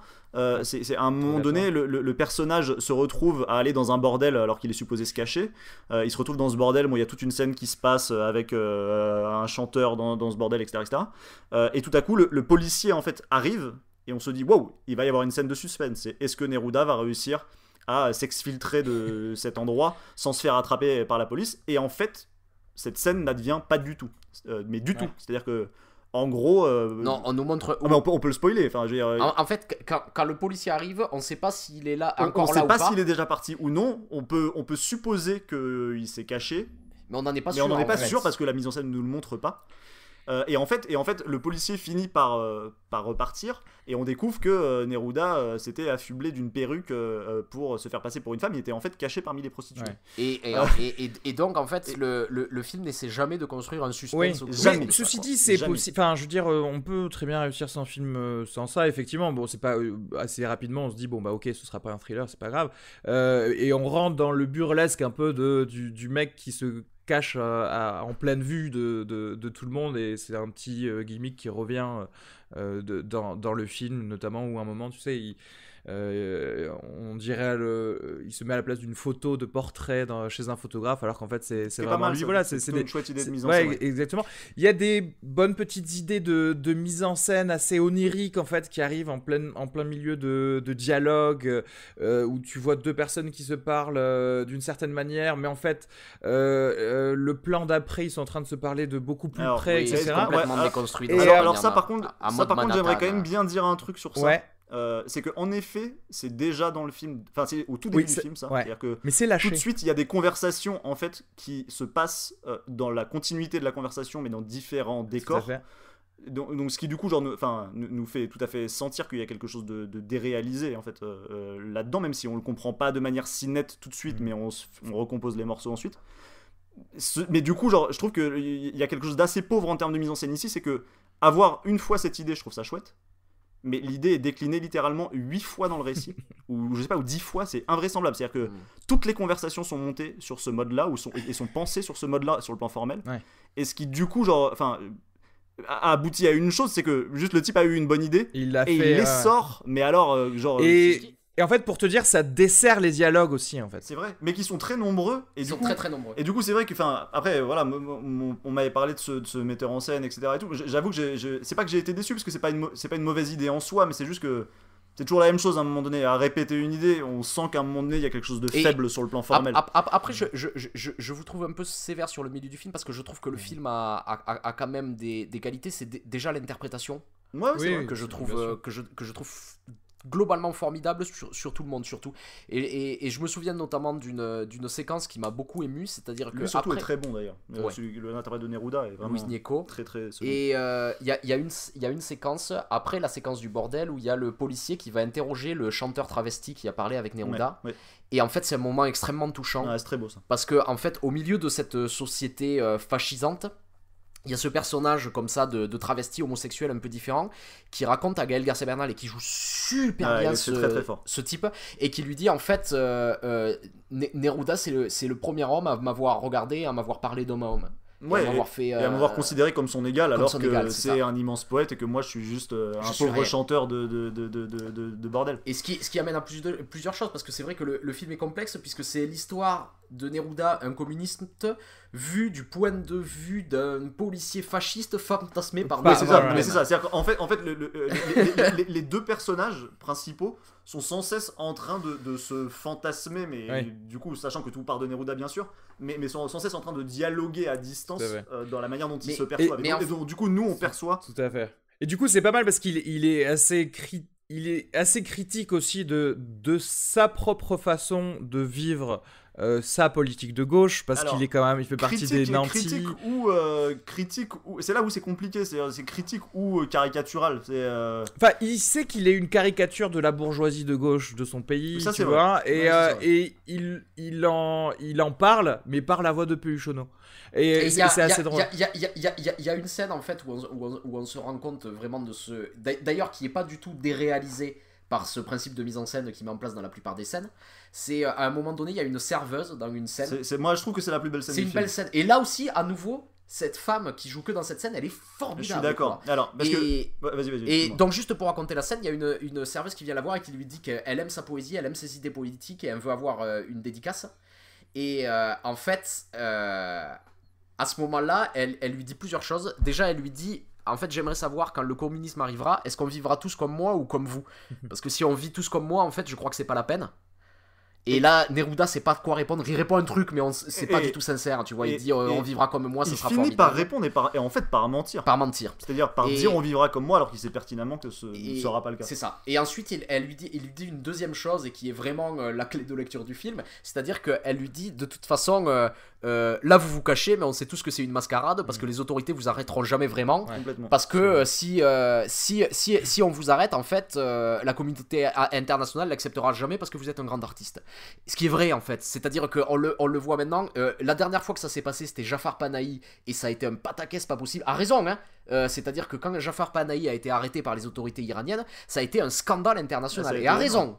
A raison. Ouais, c'est-à-dire que quand tu es un grand artiste contestataire de ton pays, on l'a vu avec Solzhenitsyn même dans un exemple plus ancien, tu es protégé. Et toute l'histoire du film, c'est ça. C'est un type qui veut absolument être traqué, être martyr et rentrer dans l'histoire comme tel, et qui donc va se fantasmer une traque. Oui, quoi. c'est ça. Et d'ailleurs, moi, c'est ce que j'aime beaucoup dans cette scène. C'est-à-dire, je trouve que tout à coup, cette scène va vraiment interroger tous les paradoxes du personnage. C'est-à-dire tout à la fois... sorte de grande voix un peu sublime du communisme et du peuple, en l'occurrence dans son pays, et de la manière dont il est oppressé par le pouvoir. Et en même temps, figure notable de la bourgeoisie chilienne qui aime les plaisirs de la vie, qui en fait... a tout un tas de caractéristiques qui sont pas celles d'un homme de gauche profondément engagé aux côtés du peuple. Et le truc, c'est que cette séquence est très belle parce qu'elle va creuser ce paradoxe, et moi c'est ce qui m'intéressait le plus dans le film, c'était ça. Je trouve que ce paradoxe est relativement peu creusé par ailleurs, alors que je pense que c'est ce qui est le plus fécond en termes de dramaturgie, quoi, tout simplement, et même de forme. À la fin, je sais pas où me situer, c'est-à-dire je sais pas entièrement ce que j'ai vu. Je vois que c'est une réflexion sur l'histoire avec un grand H. Je vois que c'est la manière dont on se positionne avec ça, et je sais pas ce que j'en ai tiré en fait. Pour être honnête, je sais pas. Moi non plus, je suis assez en peine d'être clair dans mes propos. Si je peux vous faire mon parcours de ce film, effectivement, bon, voilà, j'ai été un petit peu assez vite perdu après l'introduction du film parce que pour les raisons qu'on a évoquées, et pour une raison, je sais pas si vous serez d'accord avec moi, mais moi j'ai le montage de ce film, je l'ai pas du tout aimé en fait, et il y a des moments où ça pourrait mais même à la fin, partie que vraiment j'ai beaucoup aimé, je trouve que le montage dessert les émotions qu'on pourrait ressentir en fait si on laissait un petit peu plus de place à certains plans, etc. Et en fait j'ai eu le temps par contre de me dire tiens, là je suis en train de m'ennuyer, et j'ai analysé du coup un petit peu l'image et la photo par exemple de ce film. J'étais en train de me dire tiens, on peut en parler, c'est intéressant. J'étais en train de me dire tiens, cette photo elle est un peu rougeâtre dans la journée. Elle est magenta. Moi je la trouve moche, mais c'est intéressant, on va pouvoir en parler parce que je pense que c'est volontaire. Totalement. Et moi je pense que c'est justement, je pensais à ce sol rouge du Chili, etc. Je la trouve aussi un peu froide dans certains moments. Et en fait, j'avoue que la dernière partie, c'est totalement personnel, mais à un certain moment, quand Gaël Garcia Bernal parle de Neruda qui voudrait donner une mort au personnage de Peluchono, il parle d'une mort de policier froide, rouge, avec je sais plus ce qu'il disait, avec des éclats de je ne sais plus quoi. Et c'est bizarre parce que quand il a dit ça, je me suis dit tiens, il est en train de parler de ce film en fait, il est en train de parler de la photo de ce film, et j'ai trouvé ça encore plus beau dans ce petit morceau de poésie qui est la fin, parce que vraiment pour moi le film bascule quand le personnage de Peluchono parle à la femme de Neruda, et que en gros elle lui dit mais tu es un personnage de fiction, et là je me suis dit ah, enfin quelque chose d'intéressant. Et à partir de là, c'est à partir de là qu'il y a la vraie course-poursuite entre guillemets, dans le sens où on voit Peluchono sortir de sa casquette de flic urbain et commencer vraiment à le pourchasser dans le Chili intérieur, dans les terres, etc. Et avec des scènes très jolies de solitude, de réflexion aussi sur les millionnaires qui ne veulent pas payer de taxes, etc. Et voilà, c'est cette dernière partie pour moi, enfin c'est ce qu'aurait dû être le film en fait beaucoup plus tôt. Beaucoup plus tôt. Je dois avouer qu'aussi le fait que ça arrive si tard, le fait qu'on découvre que le personnage de Gaël Garcia Bernal soit un personnage de fiction, et que du coup je doive passer la fin du film à repenser ce que j'ai vu au début pour essayer de comprendre, ça fait partie de ces éléments aussi qui aident pas à essayer de... Ouais, Ah mais c'est compliqué, c'est un film objectivement qu'il est dur d'appréhender en une vision, ce qui est franchement et en fait quand même un défaut du film, soyons clairs. Enfin pour moi c'est pas une qualité ça. La qualité, la qualité pour moi la plus grande qualité que peut avoir un film, c'est en fait de pouvoir être appréhendé dans une certaine mesure en tout cas à la première vision et de prendre plaisir du coup à appréhender dans une certaine mesure le film, et ensuite pouvoir le revoir et se rendre compte qu'en fait il y a des couches de sens cachées qu'on n'avait pas vues, etc. Et voilà. Ça se discute quand même, je pense, mais ouais. Bah en tout cas, bon, après, peut-être, t'as raison, il y a peut-être de la subjectivité là-dedans. En tout cas, c'est plutôt ce que j'aime au cinéma. Moi j'avoue, je suis pas quelqu'un d'extrêmement fasciné par l'ésotérisme au cinéma. C'est quelque chose vraiment qui m'en touche une sans faire bouger l'autre, quoi.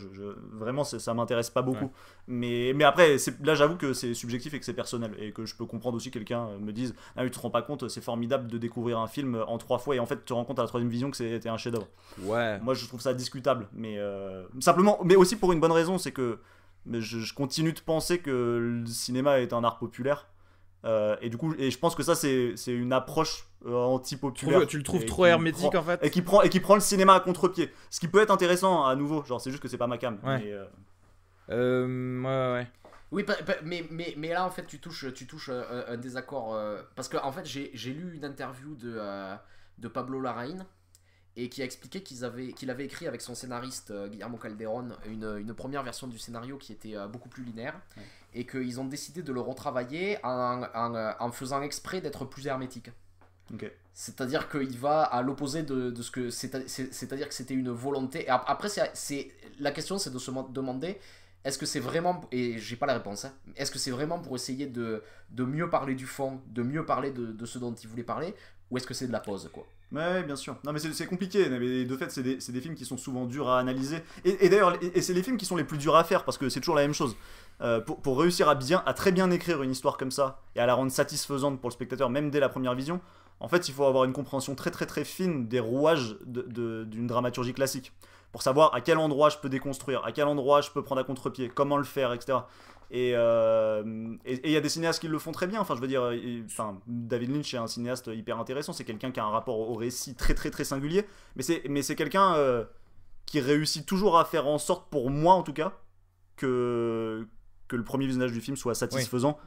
Même s'il y a beaucoup de choses à découvrir. Ou en tout cas, même de te donner envie. C'est beaucoup plus de t'amener dans le moment présent, en fait. Ouais, c'est vrai. C'est-à-dire que scène à scène, j'ai l'impression de suivre un thriller, et quand je les mets les unes à côté des autres, j'ai l'impression que ce soit plus du tout le cas. Tandis qu'ici, dans le film, quand je le regarde, je suis mis à distance. Que ce soit plus que la somme, mais aussi, voilà, ce qu'un Lynch peut te faire, c'est te donner envie d'un revisionnage. Si effectivement dans un revisionnage il y a quelque chose d'autre. Moi je t'avoue que Neruda je le regarderai pas de suite, tu vois.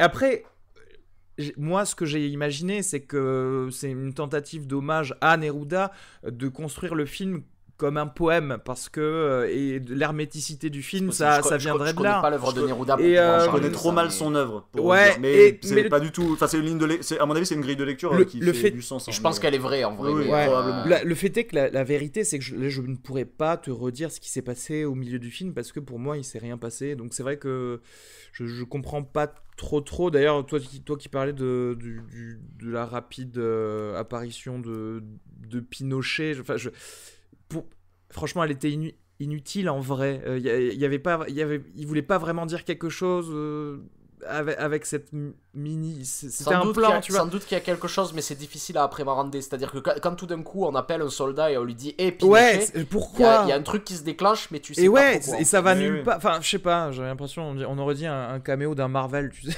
Je sais pas pourquoi il veut me montrer ça, s'il y avait un propos derrière. Alors que bizarrement, tu vois, moi autant l'ésotérisme de la fin me parle plus, et je comprends plus de la volonté de faire un truc comme ça, comme la fin, plutôt que le reste du film, en fait. En tout cas, je vois plus quelqu'un qui essaye de me dire quelque chose, en fait. Voilà. Mais parce qu'après, ce qu'il y a, c'est que même si le film m'a pris au dépourvu, je pense que le sujet dont il parle, c'est-à-dire l'image qu'on se fait d'un grand homme et comment on crée cette image d'un grand homme, je pense que c'est un sujet extrêmement intéressant en fait, qui est peu traité. C'est vrai. Et en fait, j'ai vraiment l'impression de ne pas avoir été satisfait par ce film de ce point de vue-là. C'est-à-dire, c'est vraiment le truc que je lui reprocherais le plus, c'est ça. Parce qu'après, à côté, moi, il y a des moments plutôt drôles, tu vois, qui m'ont amusé. Il y a vraiment des moments, à un moment donné, il y a quelqu'un qui décrit le personnage du flic, où il y a quelqu'un qui lui dit et ce flic que vous avez vu, à quoi il ressemble? Et le type lui répond, ben, il a l'air à moitié idiot et à moitié con. Et ça m'a fait rire. Mais et il y a plein de moments comme ça, quand Neruda s'amuse dans le bordel, ou des trucs comme ça. Il y a des scènes que tu as envie de suivre, où en fait, tu vois clairement, et ça, je le pense vraiment, que Larraín en fait est un cinéaste extrêmement intéressant, qui a des trucs à dire et tout ça, mais je le trouve aussi inégal, c'est-à-dire comme je t'ai dit, pour moi il y a un seul film abouti de toute sa filmographie pour le moment, mais en tout cas je continuerai à voir ses films. Et j'ai un truc à dire, son prochain film sort dans 2 semaines et il va parler pour la première fois de l'histoire des États-Unis. C'est Jackie, et il me tarde de voir ça. Ouais, c'est vrai. Qui lui sera probablement un vrai biopic. Ouais, mais parce que en fait, chacun de ces films est complètement différent du précédent, à la fois dans la forme et dans. Enfin, il est assez protéiforme et étonnant, moi je trouve, comme type. Ouais, c'est vrai. Je connais mal son œuvre. Et il cherche des choses, et je sais pas comment dire. Là, j'ai l'impression d'être passé un petit peu à côté de quelque chose. Je suis content qu'il ait cherché quelque chose, et je sais qu'il va faire quelque chose de complètement différent après. Enfin, tu vois ce que je veux dire? Il y a un truc comme ça de. Ah, puis il y a des belles idées de cinéma. Enfin, en effet, tu parles de ce moment où on le voit se cacher dans un cadre, etc. Et du coup, être déjà iconisé comme une figure. Historique, etc. Enfin, il y a un truc assez beau à cet endroit. Il y a un moment juste aussi après où on le voit en voiture passer autour du palais présidentiel et klaxonner pour réveiller le président. Il y a quand même, non mais entendons-nous, hein. Il y a des qualités de cinéaste claires à plusieurs endroits dans le film. C'est juste que je trouve le film trop dégingandé en fait, sur le plan même de ce qu'il propose et de ce qu'il en dit. Qui fait que je me sens en effet un peu laissé au bord de la route. Ce sont des petits reliefs, mais ils sont pas assez liés en fait. En fait, j'ai l'impression que ma place en tant que spectateur est trop changeante dans le film. Et en fait, je crois que ce film, j'en retiendrai pas un tout, j'en retiendrai juste des moments. C'est ça. Et des beaux moments, des trucs qui me resteront, c'est vrai. Oui, c'est ce que je disais au final. Je me souviens pas de la moitié du film, mais ce dont je me souviens, j'ai bien aimé, forcément. Combien de miam vous donneriez à Neruda? Écoute, moi je vais mettre. La tête d'Arthur, je sais pas ce qu'il y a. Non, mais c'est dur. Je vais mettre 3 parce qu'il y a des trucs que j'ai beaucoup. Et comme je te dis, juste l'interprétation, en fait, juste l'interprétation, les acteurs, où j'ai vraiment l'impression qu'il y a eu un vrai travail sur ça. C'est quelque chose qui m'a beaucoup plu en fait dans le film. Moi je vais mettre 2,5 parce que si je mets 2, vous allez me prendre pour un bouseux qui met pareil à Matt Damon. Franchement, j'ai hésité et en fait, le fait de souligner effectivement l'interprétation, je mets le 0,5, je mets donc 2,5 aussi, parce que c'est vrai que ce sont de très très bons acteurs et que encore une fois, voilà, j'ai beaucoup apprécié certaines scènes.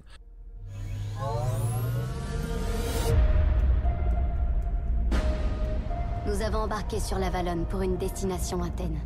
Après 120 ans d'hibernation, nous devions nous réveiller dans un nouveau siècle, une nouvelle planète. Mais il y a 1 an, tout a changé. Passager, écoute, on m'avait pas prévu d'en parler de ce film. Et en fait, je l'ai vu avant-hier, je crois, ou quelque chose comme ça. Et alors, bon, très clairement... Oui, juste pour situer, quand tu l'as vu avant-hier, tu m'as envoyé un SMS et prévois un peu plus de temps parce que il va falloir qu'on parle de la fin de Passengers. Et là, je me suis marré, je me suis dit, oui, il va falloir qu'on parle de la fin de Passengers quand même. Pas que de la fin, parce que... Alors pourquoi j'ai envie de parler de la fin d'un film, une fin que je n'ai pas du tout aimé, parce que les 40 premières minutes de ce film, je les ai adorées. Mais vraiment, j'étais en train de me dire, ce film va à des endroits où j'ai jamais vu autant de balls dans un film, quoi. Et malheureusement...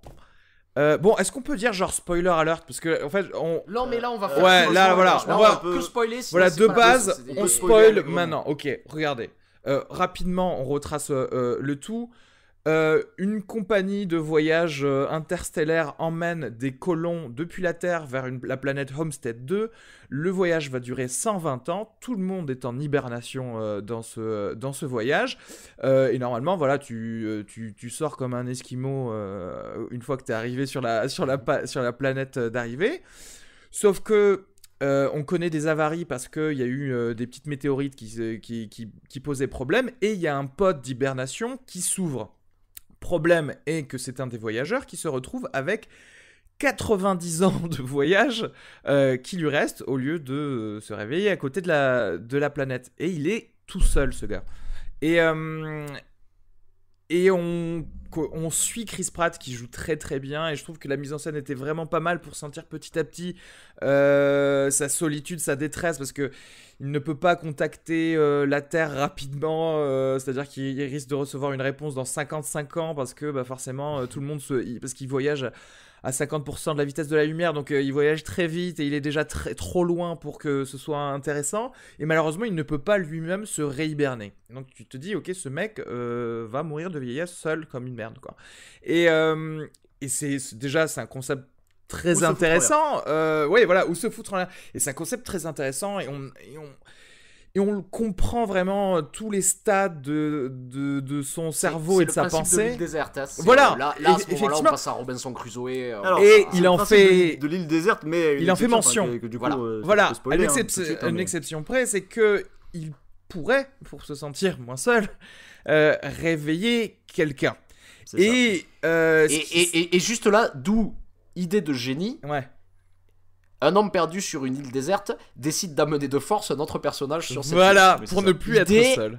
Formidable. Ouais, c'est une super idée. Le problème, c'est que, bon, bien évidemment, comme il n'y a pas moyen de réhiberner une personne, il n'y a pas moyen d'en réhiberner deux. Et donc, ça veut dire qu'il condamne la personne à vivre 90 ans avec lui, voilà, et de mourir de vieillesse. Et c'est ce qu'il fait parce que, voilà, il tombe plus ou moins amoureux, comme par hasard, d'une bonasse. De Jennifer Lawrence, et voilà, il la réveille, et je t'avoue que la mise en scène est tellement bien faite qu'en fait tu sais, tu as envie de lui dire non mais tu vas quelque part, tu vas tuer quelqu'un, tu vas violer quelqu'un. Il y a la grosse métaphore du viol dans tout ce premier film, toute cette moitié du film, et en même temps tu peux pas lui en vouloir parce que c'est Chris Pratt, il est tout mignon, il est tout sympa, et qu'en plus tu vois son parcours un peu de solitude, sa presque envie de suicide, et tu ne peux pas le condamner énormément. C'est délicat, c'est quand même plus compliqué que ça, c'est-à-dire que on comprend d'où vient le dilemme et d'où vient la compromission morale. Elle vient d'une nécessité, ou en tout cas d'une impossibilité, qui est celle de vivre seul dans un vaisseau spatial, sachant qu'il y a plein d'êtres humains autour de toi que tu pourrais réveiller pour que juste vivre avec eux. Ouais. Et c'est un pitch hyper fort. Le pitch est très très très très très très fort. Simplement parce que voilà, l'idée tout à coup de ce type qui se réveille et qui est mis face à ce dilemme moral hyper fort de savoir s'il doit réveiller quelqu'un ou non pour que la vie sur ce vaisseau spatial soit acceptable, juste ça pose des questions morales très très complexes, et qu'on a envie de voir se déployer pour réfléchir à juste à tout ça, et à comment on vit ensuite avec le secret du mensonge au moment où il réveille Jennifer Lawrence, parce que bien sûr il va pas lui dire qu'il l'a réveillé parce qu'il se sentait trop seul et que du coup il a salopé sa vie simplement parce que lui il avait pas eu de bol en première instance. Voilà, c'est ça. Donc le sujet du film est passionnant. Pour être honnête, moi j'ai aimé le film même plus longtemps que toi. Je pense que le film est assez irréprochable pendant une bonne heure 10 voire 1h20. Parce que je trouve que tout le moment où il la réveille ensuite, tout ce moment où ils tombent amoureux, etc., l'un de l'autre et tout, jusqu'à la révélation du secret, je trouve que c'est très très fort, plutôt inspiré. Non, mais moi, pardon, j'ai aimé ça aussi. En fait, bon, on va être précis. Quand Laurence Fishburne apparaît, j'aime plus. Exactement. Voilà. Exactement. Mais alors, le truc c'est quoi ? C'est compliqué ce film, parce que c'est important pour le coup. C'est pas pour faire le producteur ou quoi, mais c'est important de le resituer quand même dans l'industrie. C'est un film à 150 millions de dollars. Donc c'est un blockbuster. Et le truc c'est quoi ? C'est que en fait si ce film est resté si longtemps, parce que en fait, pour recontextualiser un tout petit peu aussi, ce scénario, ça fait apparemment une dizaine d'années ou une douzaine d'années qu'il est sur la liste des meilleurs scénarios hollywoodiens. La liste noire, ça s'appelle. La liste noire, donc cette fameuse liste des super scénarios américains que les studios aimeraient faire, mais qui font pas parce que c'est compliqué, machin, dans l'industrie. Et le fait est que celui-là, on voit extrêmement bien pourquoi en fait c'est compliqué. C'est compliqué pourquoi ? Parce que en fait, cette histoire, c'est une histoire hyper intimiste.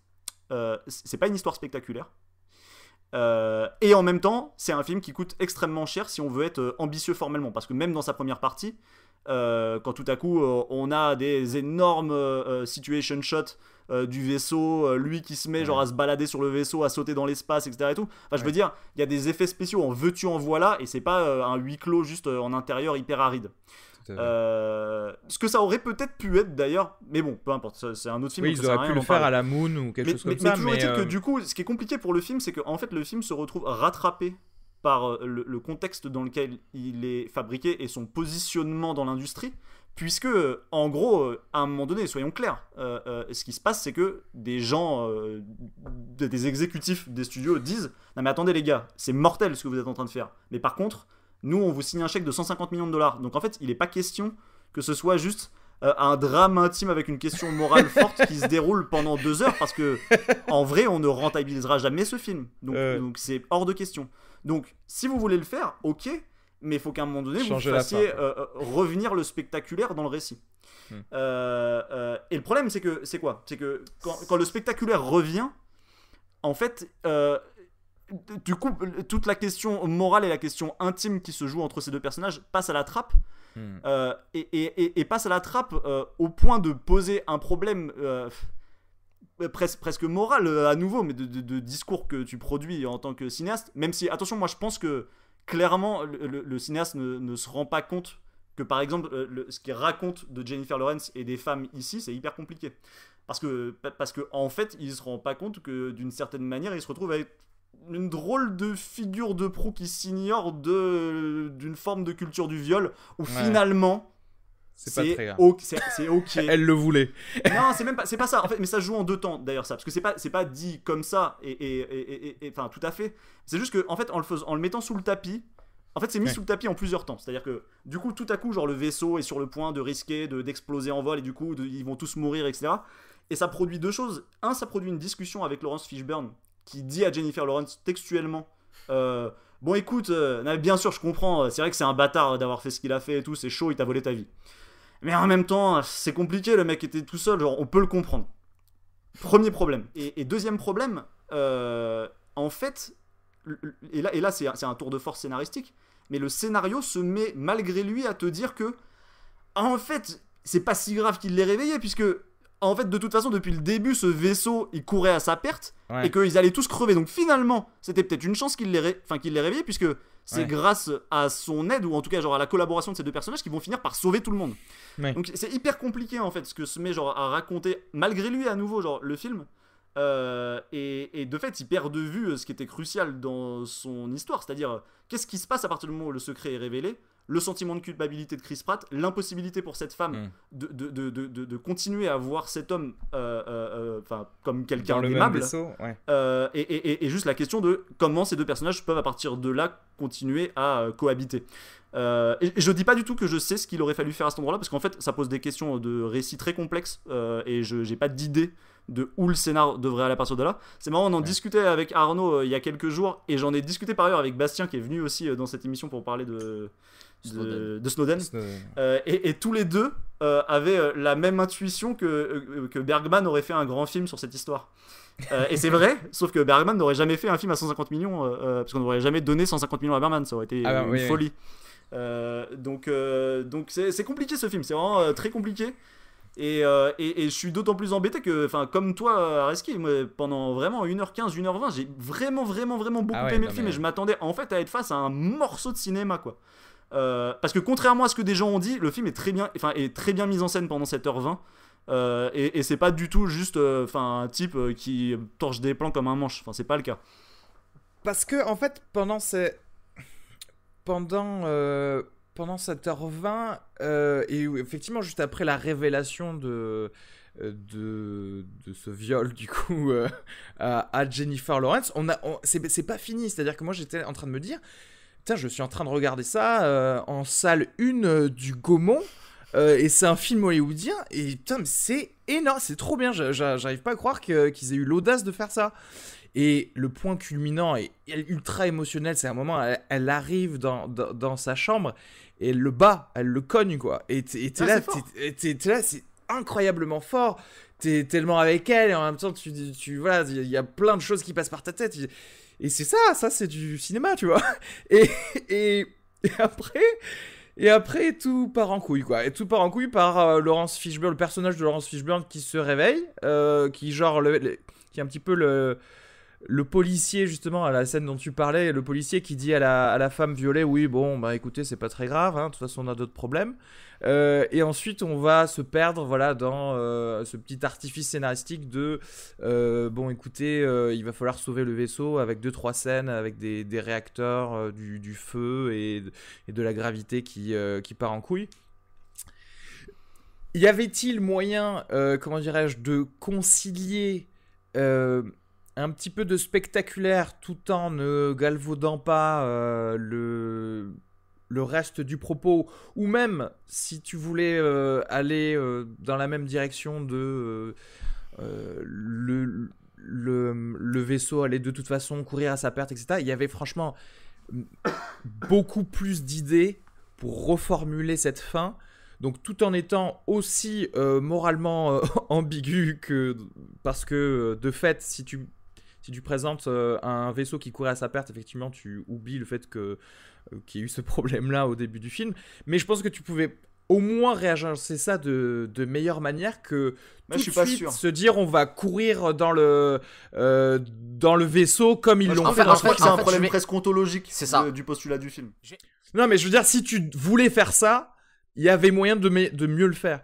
Mais effectivement, il faut pas vouloir faire ça. Je vais te dire un truc, Areski, c'est ce à quoi peut me faire penser le film, c'est imagine Crime et Châtiment, donc un type tue une vieille dame pour voir ce que ça fait, et après il commence à avoir un vrai problème moral et à se dire que en fait ce geste était beaucoup plus fort que ce qu'il imaginait, qu'il n'arrive pas à gérer tout ça, et puis des extraterrestres arrivent, détruisent un peu tout dans la ville, et ce type se met à devenir un héros et à tuer des extraterrestres et à réussir à les bouter hors de terre. Fin du film. Vraiment, le film m'a fait penser à ça. Mais vraiment, c'est-à-dire j'ai l'impression qu'il y a un début qui est posé et à un moment donné, mais c'est compliqué à résoudre. Ouais, on fait quoi? Allez, balance les explosions.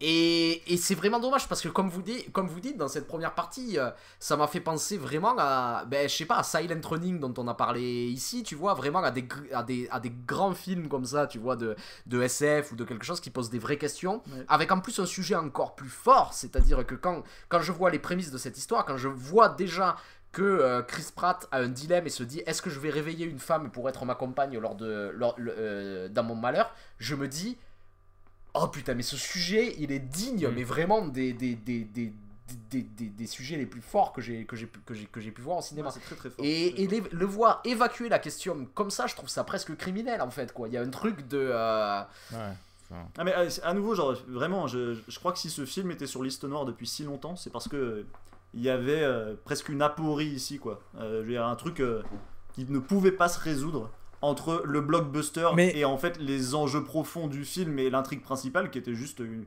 intrigue intime avec une question morale très forte. Alors après moi j'ai une question, c'est que en fait voilà s'il coûte 150 millions de dollars, c'est peut-être aussi à cause de la fin, donc j'ai envie de dire pourquoi tu fais cette fin, tu vois, pourquoi tu veux tu vois ce que je veux dire, c'est fais le moins cher et mieux quoi. En fait la plus grande partie du film, il faut le dire parce que j'ai vu les cachets des acteurs, 23 millions de dollars pour Jennifer Lawrence, c'est 18 pour Chris Pratt, donc une grande partie du budget est dans le cachet des acteurs. Après franchement vraiment ils étaient excellents. Bon 23 millions de dollars peut-être c'est un peu trop, mais ce que je veux dire, c'est que vraiment, ils étaient excellents, ils servaient ça parfaitement. Après, moi, je vais te dire, pour 3 couloirs blancs et des vaisseaux en 3D, tant qu'il n'y a pas les explosions de la fin et les trucs de gravité...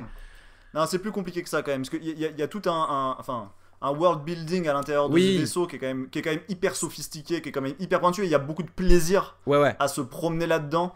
et on n'aurait pas pu du tout traiter l'histoire de la même manière et traiter le personnage de la même manière dans les 40 premières minutes que t'as adoré par exemple. Oui, si on avait été dans un vaisseau d'une pièce, ouais, ça aurait pas été pareil. En revanche, en vrai, ça aurait pu être différent certes, mais on aurait pu trouver un plaisir de mise en scène ailleurs avec un budget plus restreint. Tu vois ce que je veux dire?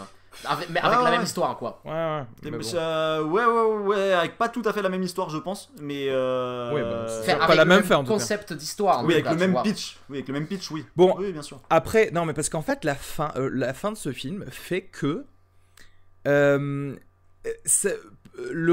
le début du film n'a plus aucun sens, en fait. C'est-à-dire que tout ce problème, même je vais rentrer dans la technique de l'ASF, d'accord, tout ce problème de nous n'avons pas le matériel pour se réhiberner dans le vaisseau, alors qu'en fait si il fallait juste aller dans option avancée de l'automédoc, je comprends pas, tu vois, quel était l'objectif de ça, parce qu'en plus, soit dit en passant, non, mais parce que là tu fais référence à un moment précis du film, c'est-à-dire qu'à la toute fin, une fois qu'ils ont sauvé le vaisseau du problème qu'il a, Chris Pratt se rend compte, comme tu dis, que à l'infirmerie il y a de la place pour une personne pour se réhiberner, mais ils étaient pas au courant. C'est pas si nul, hein, ça. Non, mais je vais te dire, ça c'est une tentative maladroite d'essayer de revenir sur le thème principal du film, alors qu'on l'a évacué jusque-là. Mais en termes de péripéties, c'est pas si nul cette idée que certaines des personnes dans le vaisseau avaient accès à la possibilité, genre, de se servir de cette machine de manière plus sophistiquée que ce qu'il n'y paraît. Et pas toutes les personnes, ça dépend de la classe dans laquelle tu voyages, etc.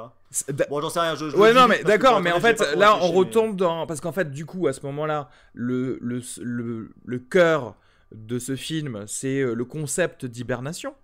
Et moi, c'est un truc tout con, c'est que si tu as cette technologie, ça change aussi ta société. C'est-à-dire que tu pourrais te dire, tiens, je vais aller m'endormir pendant 40 ans, je reviens plus tard. Tu vois, ça aurait été des choses dont ça aurait été pas mal d'avoir des petites discussions justement quand les deux personnages pouvaient parler ensemble. Mais surtout, si au final ils avaient cette technologie-là sur un pod, clairement ils pouvaient l'avoir de manière générale. Tu vois, donc c'est un peu un artifice moisi, quoi. C'est toi qui m'en as parlé. Une autre des excuses qui est dommage et qui a trait au personnage de Jennifer Lawrence, c'est qu'en fait, pour essayer aussi de nous justifier de comment en fait cette pilule va passer, on nous explique que Jennifer Lawrence est un personnage qui n'a jamais été heureux sur Terre. Ça c'est très compliqué. Et que du coup, elle va trouver le bonheur dans ce type qui l'a forcé en fait à sortir d'hibernation. Et c'est vrai que à nouveau, ça aurait été plus fécond si ça avait été un personnage qui était très heureux de sa vie. Ouais. Et qui d'autant d'ailleurs, le personnage est un peu paradoxal en plus sur ça, puisque au début elle nous est présentée comme quelqu'un qui en fait va faire un voyage temporaire en bénéficiant du coup de cette technologie qui te permet de te balader très très loin pour aller faire, je sais plus, un reportage non parce qu'elle veut écrire un livre. Elle veut écrire un bouquin sur une colonie qui s'installe sur une planète. Oui, c'est ça. Mais ensuite son idée est de revenir. Du coup au début on se dit ok, non, en fait c'est pas forcément quelqu'un qui est foncièrement mal et malheureuse sur Terre et qui du coup va essayer d'aller se trouver une vie meilleure ailleurs. En fait non, c'est quelqu'un qui a envie d'écrire un récit sur ce voyage-là, mais pas dans la perspective de ne pas revenir, quoi. Mais comme d'habitude, tu vois. Donc le personnage est un tout petit peu bizarre. Parce que c'est encore une fois pour excuser le viol, quoi. Parce qu'on en revient à, tu sais, ce qu'on disait sur Silent Running, sur le fait que le perso principal, il est pas de famille, tu vois. Et en fait, non, moi j'ai envie de quelqu'un qui a hâte d'être un colon sur la nouvelle planète, parce que j'en sais rien, elle adore cultiver des patates, tu vois. Et je me dis, voilà, vole vraiment la vie de quelqu'un, parce que c'est vrai que du coup, si tu as cette écrivaine, tu pourrais te dire, ah ouais, mais si sa volonté finale et justement elle veut laisser sa marque dans l'histoire, un peu comme Neruda, c'est d'écrire quelque chose. C'est vrai que c'est quand même un bouquin extrêmement intéressant à écrire. Je suis coincé 90 ans seul avec quelqu'un, donc quelque part elle réalise quand même un peu son rêve, tu vois. Donc fais-moi mal, quoi, genre vole la vie complètement de quelqu'un et d'autant plus. Et ce qui serait d'autant plus intéressant parce qu'il est joué par Chris Pratt, il est sympathique, et il commet ça, quoi. Ouais, c'est ça. Et c'est bien, quoi. En fait, c'est fort. C'est de fait le mec le plus sympa d'Hollywood à l'heure actuelle qui fait genre quelque chose d'assez terrible et condamnable moralement. Non, c'est bien vu. Ouais, compliqué. C'est difficile parce que voilà, après, quand on commence à analyser la seconde partie du film, il y a aucun sens, quoi. Tu vois, tu te dis. Et c'est pas la seconde partie en plus, c'est vraiment, c'est son dernier tiers. Oui, quoi. je t'avoue que c'est vrai que je connais pas trop le temps. J'étais tellement investi dans le truc. truc. Tu le ressens tellement comme une scission. Oui, que t'as l'impression que c'est la deuxième partie. C'est ce que je veux dire. Parce que déjà, le personnage de Laurence Fishburne ne sert à rien. Je veux dire, analysons le film pour ce qu'il est. Ok, bon, d'accord. C'est les gens qui ont fait ce film aiment bien le viol, d'accord. C'est pas grave. Et en plus, je pense que vraiment, je pense même pas qu'ils. Non, franchement, c'est chaud de pas y penser quand tu regardes le. Enfin, je sais pas qui n'y pense pas quand même. Hein. Non.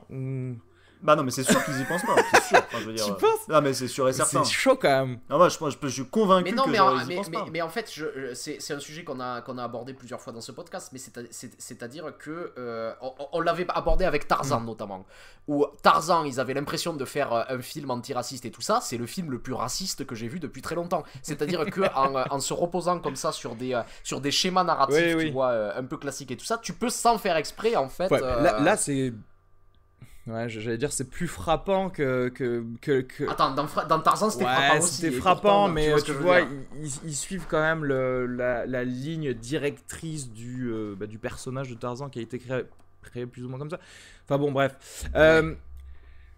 Ouais, voilà, le personnage de Laurence Fishburne, par exemple, il aurait pu ne pas exister s'ils voulaient vraiment faire ce qu'ils ont fait dans le film, tu vois. Ils pourraient juste connaître des avaries et bah, du coup, pour la rédemption de Chris Pratt, que ce soit lui qui retrousse ses manches et qui décide de se renseigner sur comment lui-même réparer le vaisseau. Mais effectivement, ça voudrait dire que tu n'as pas l'option de l'autodoc à la fin, tu vois ce que je veux dire?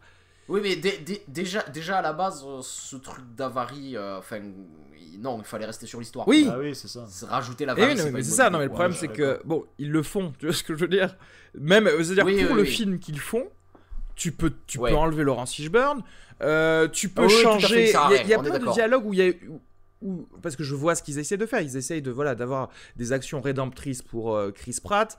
Et franchement, fais-le mourir à la fin. Enfin, je vois pas pourquoi il meurt pas à la fin. Et parce qu'à un certain moment, tu sais, il y a une succession de scènes où Jennifer Lawrence va sauver Chris Pratt, dont une qui est une pâle copie de ce qu'on a vu dans Gravity et Seul sur Mars, tu sais, avec les filins, etc. C'est mal fait. Je vois pas pourquoi ne pas s'être arrêté déjà à la scène du réacteur et puis c'est terminé. Et il fallait le compacter en fait.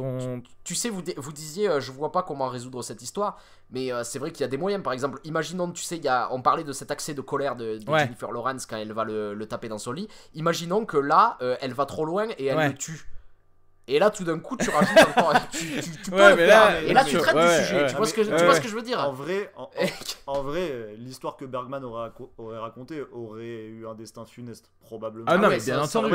Quelle modalité? Mais t'as vu cette méga happy end, sérieux? Et ils vécurent heureux et pendant 90 ans avec des oiseaux et des vaches et. Mais ça fait chier en plus que vraiment. Andy Garcia qui avait pour 15 secondes.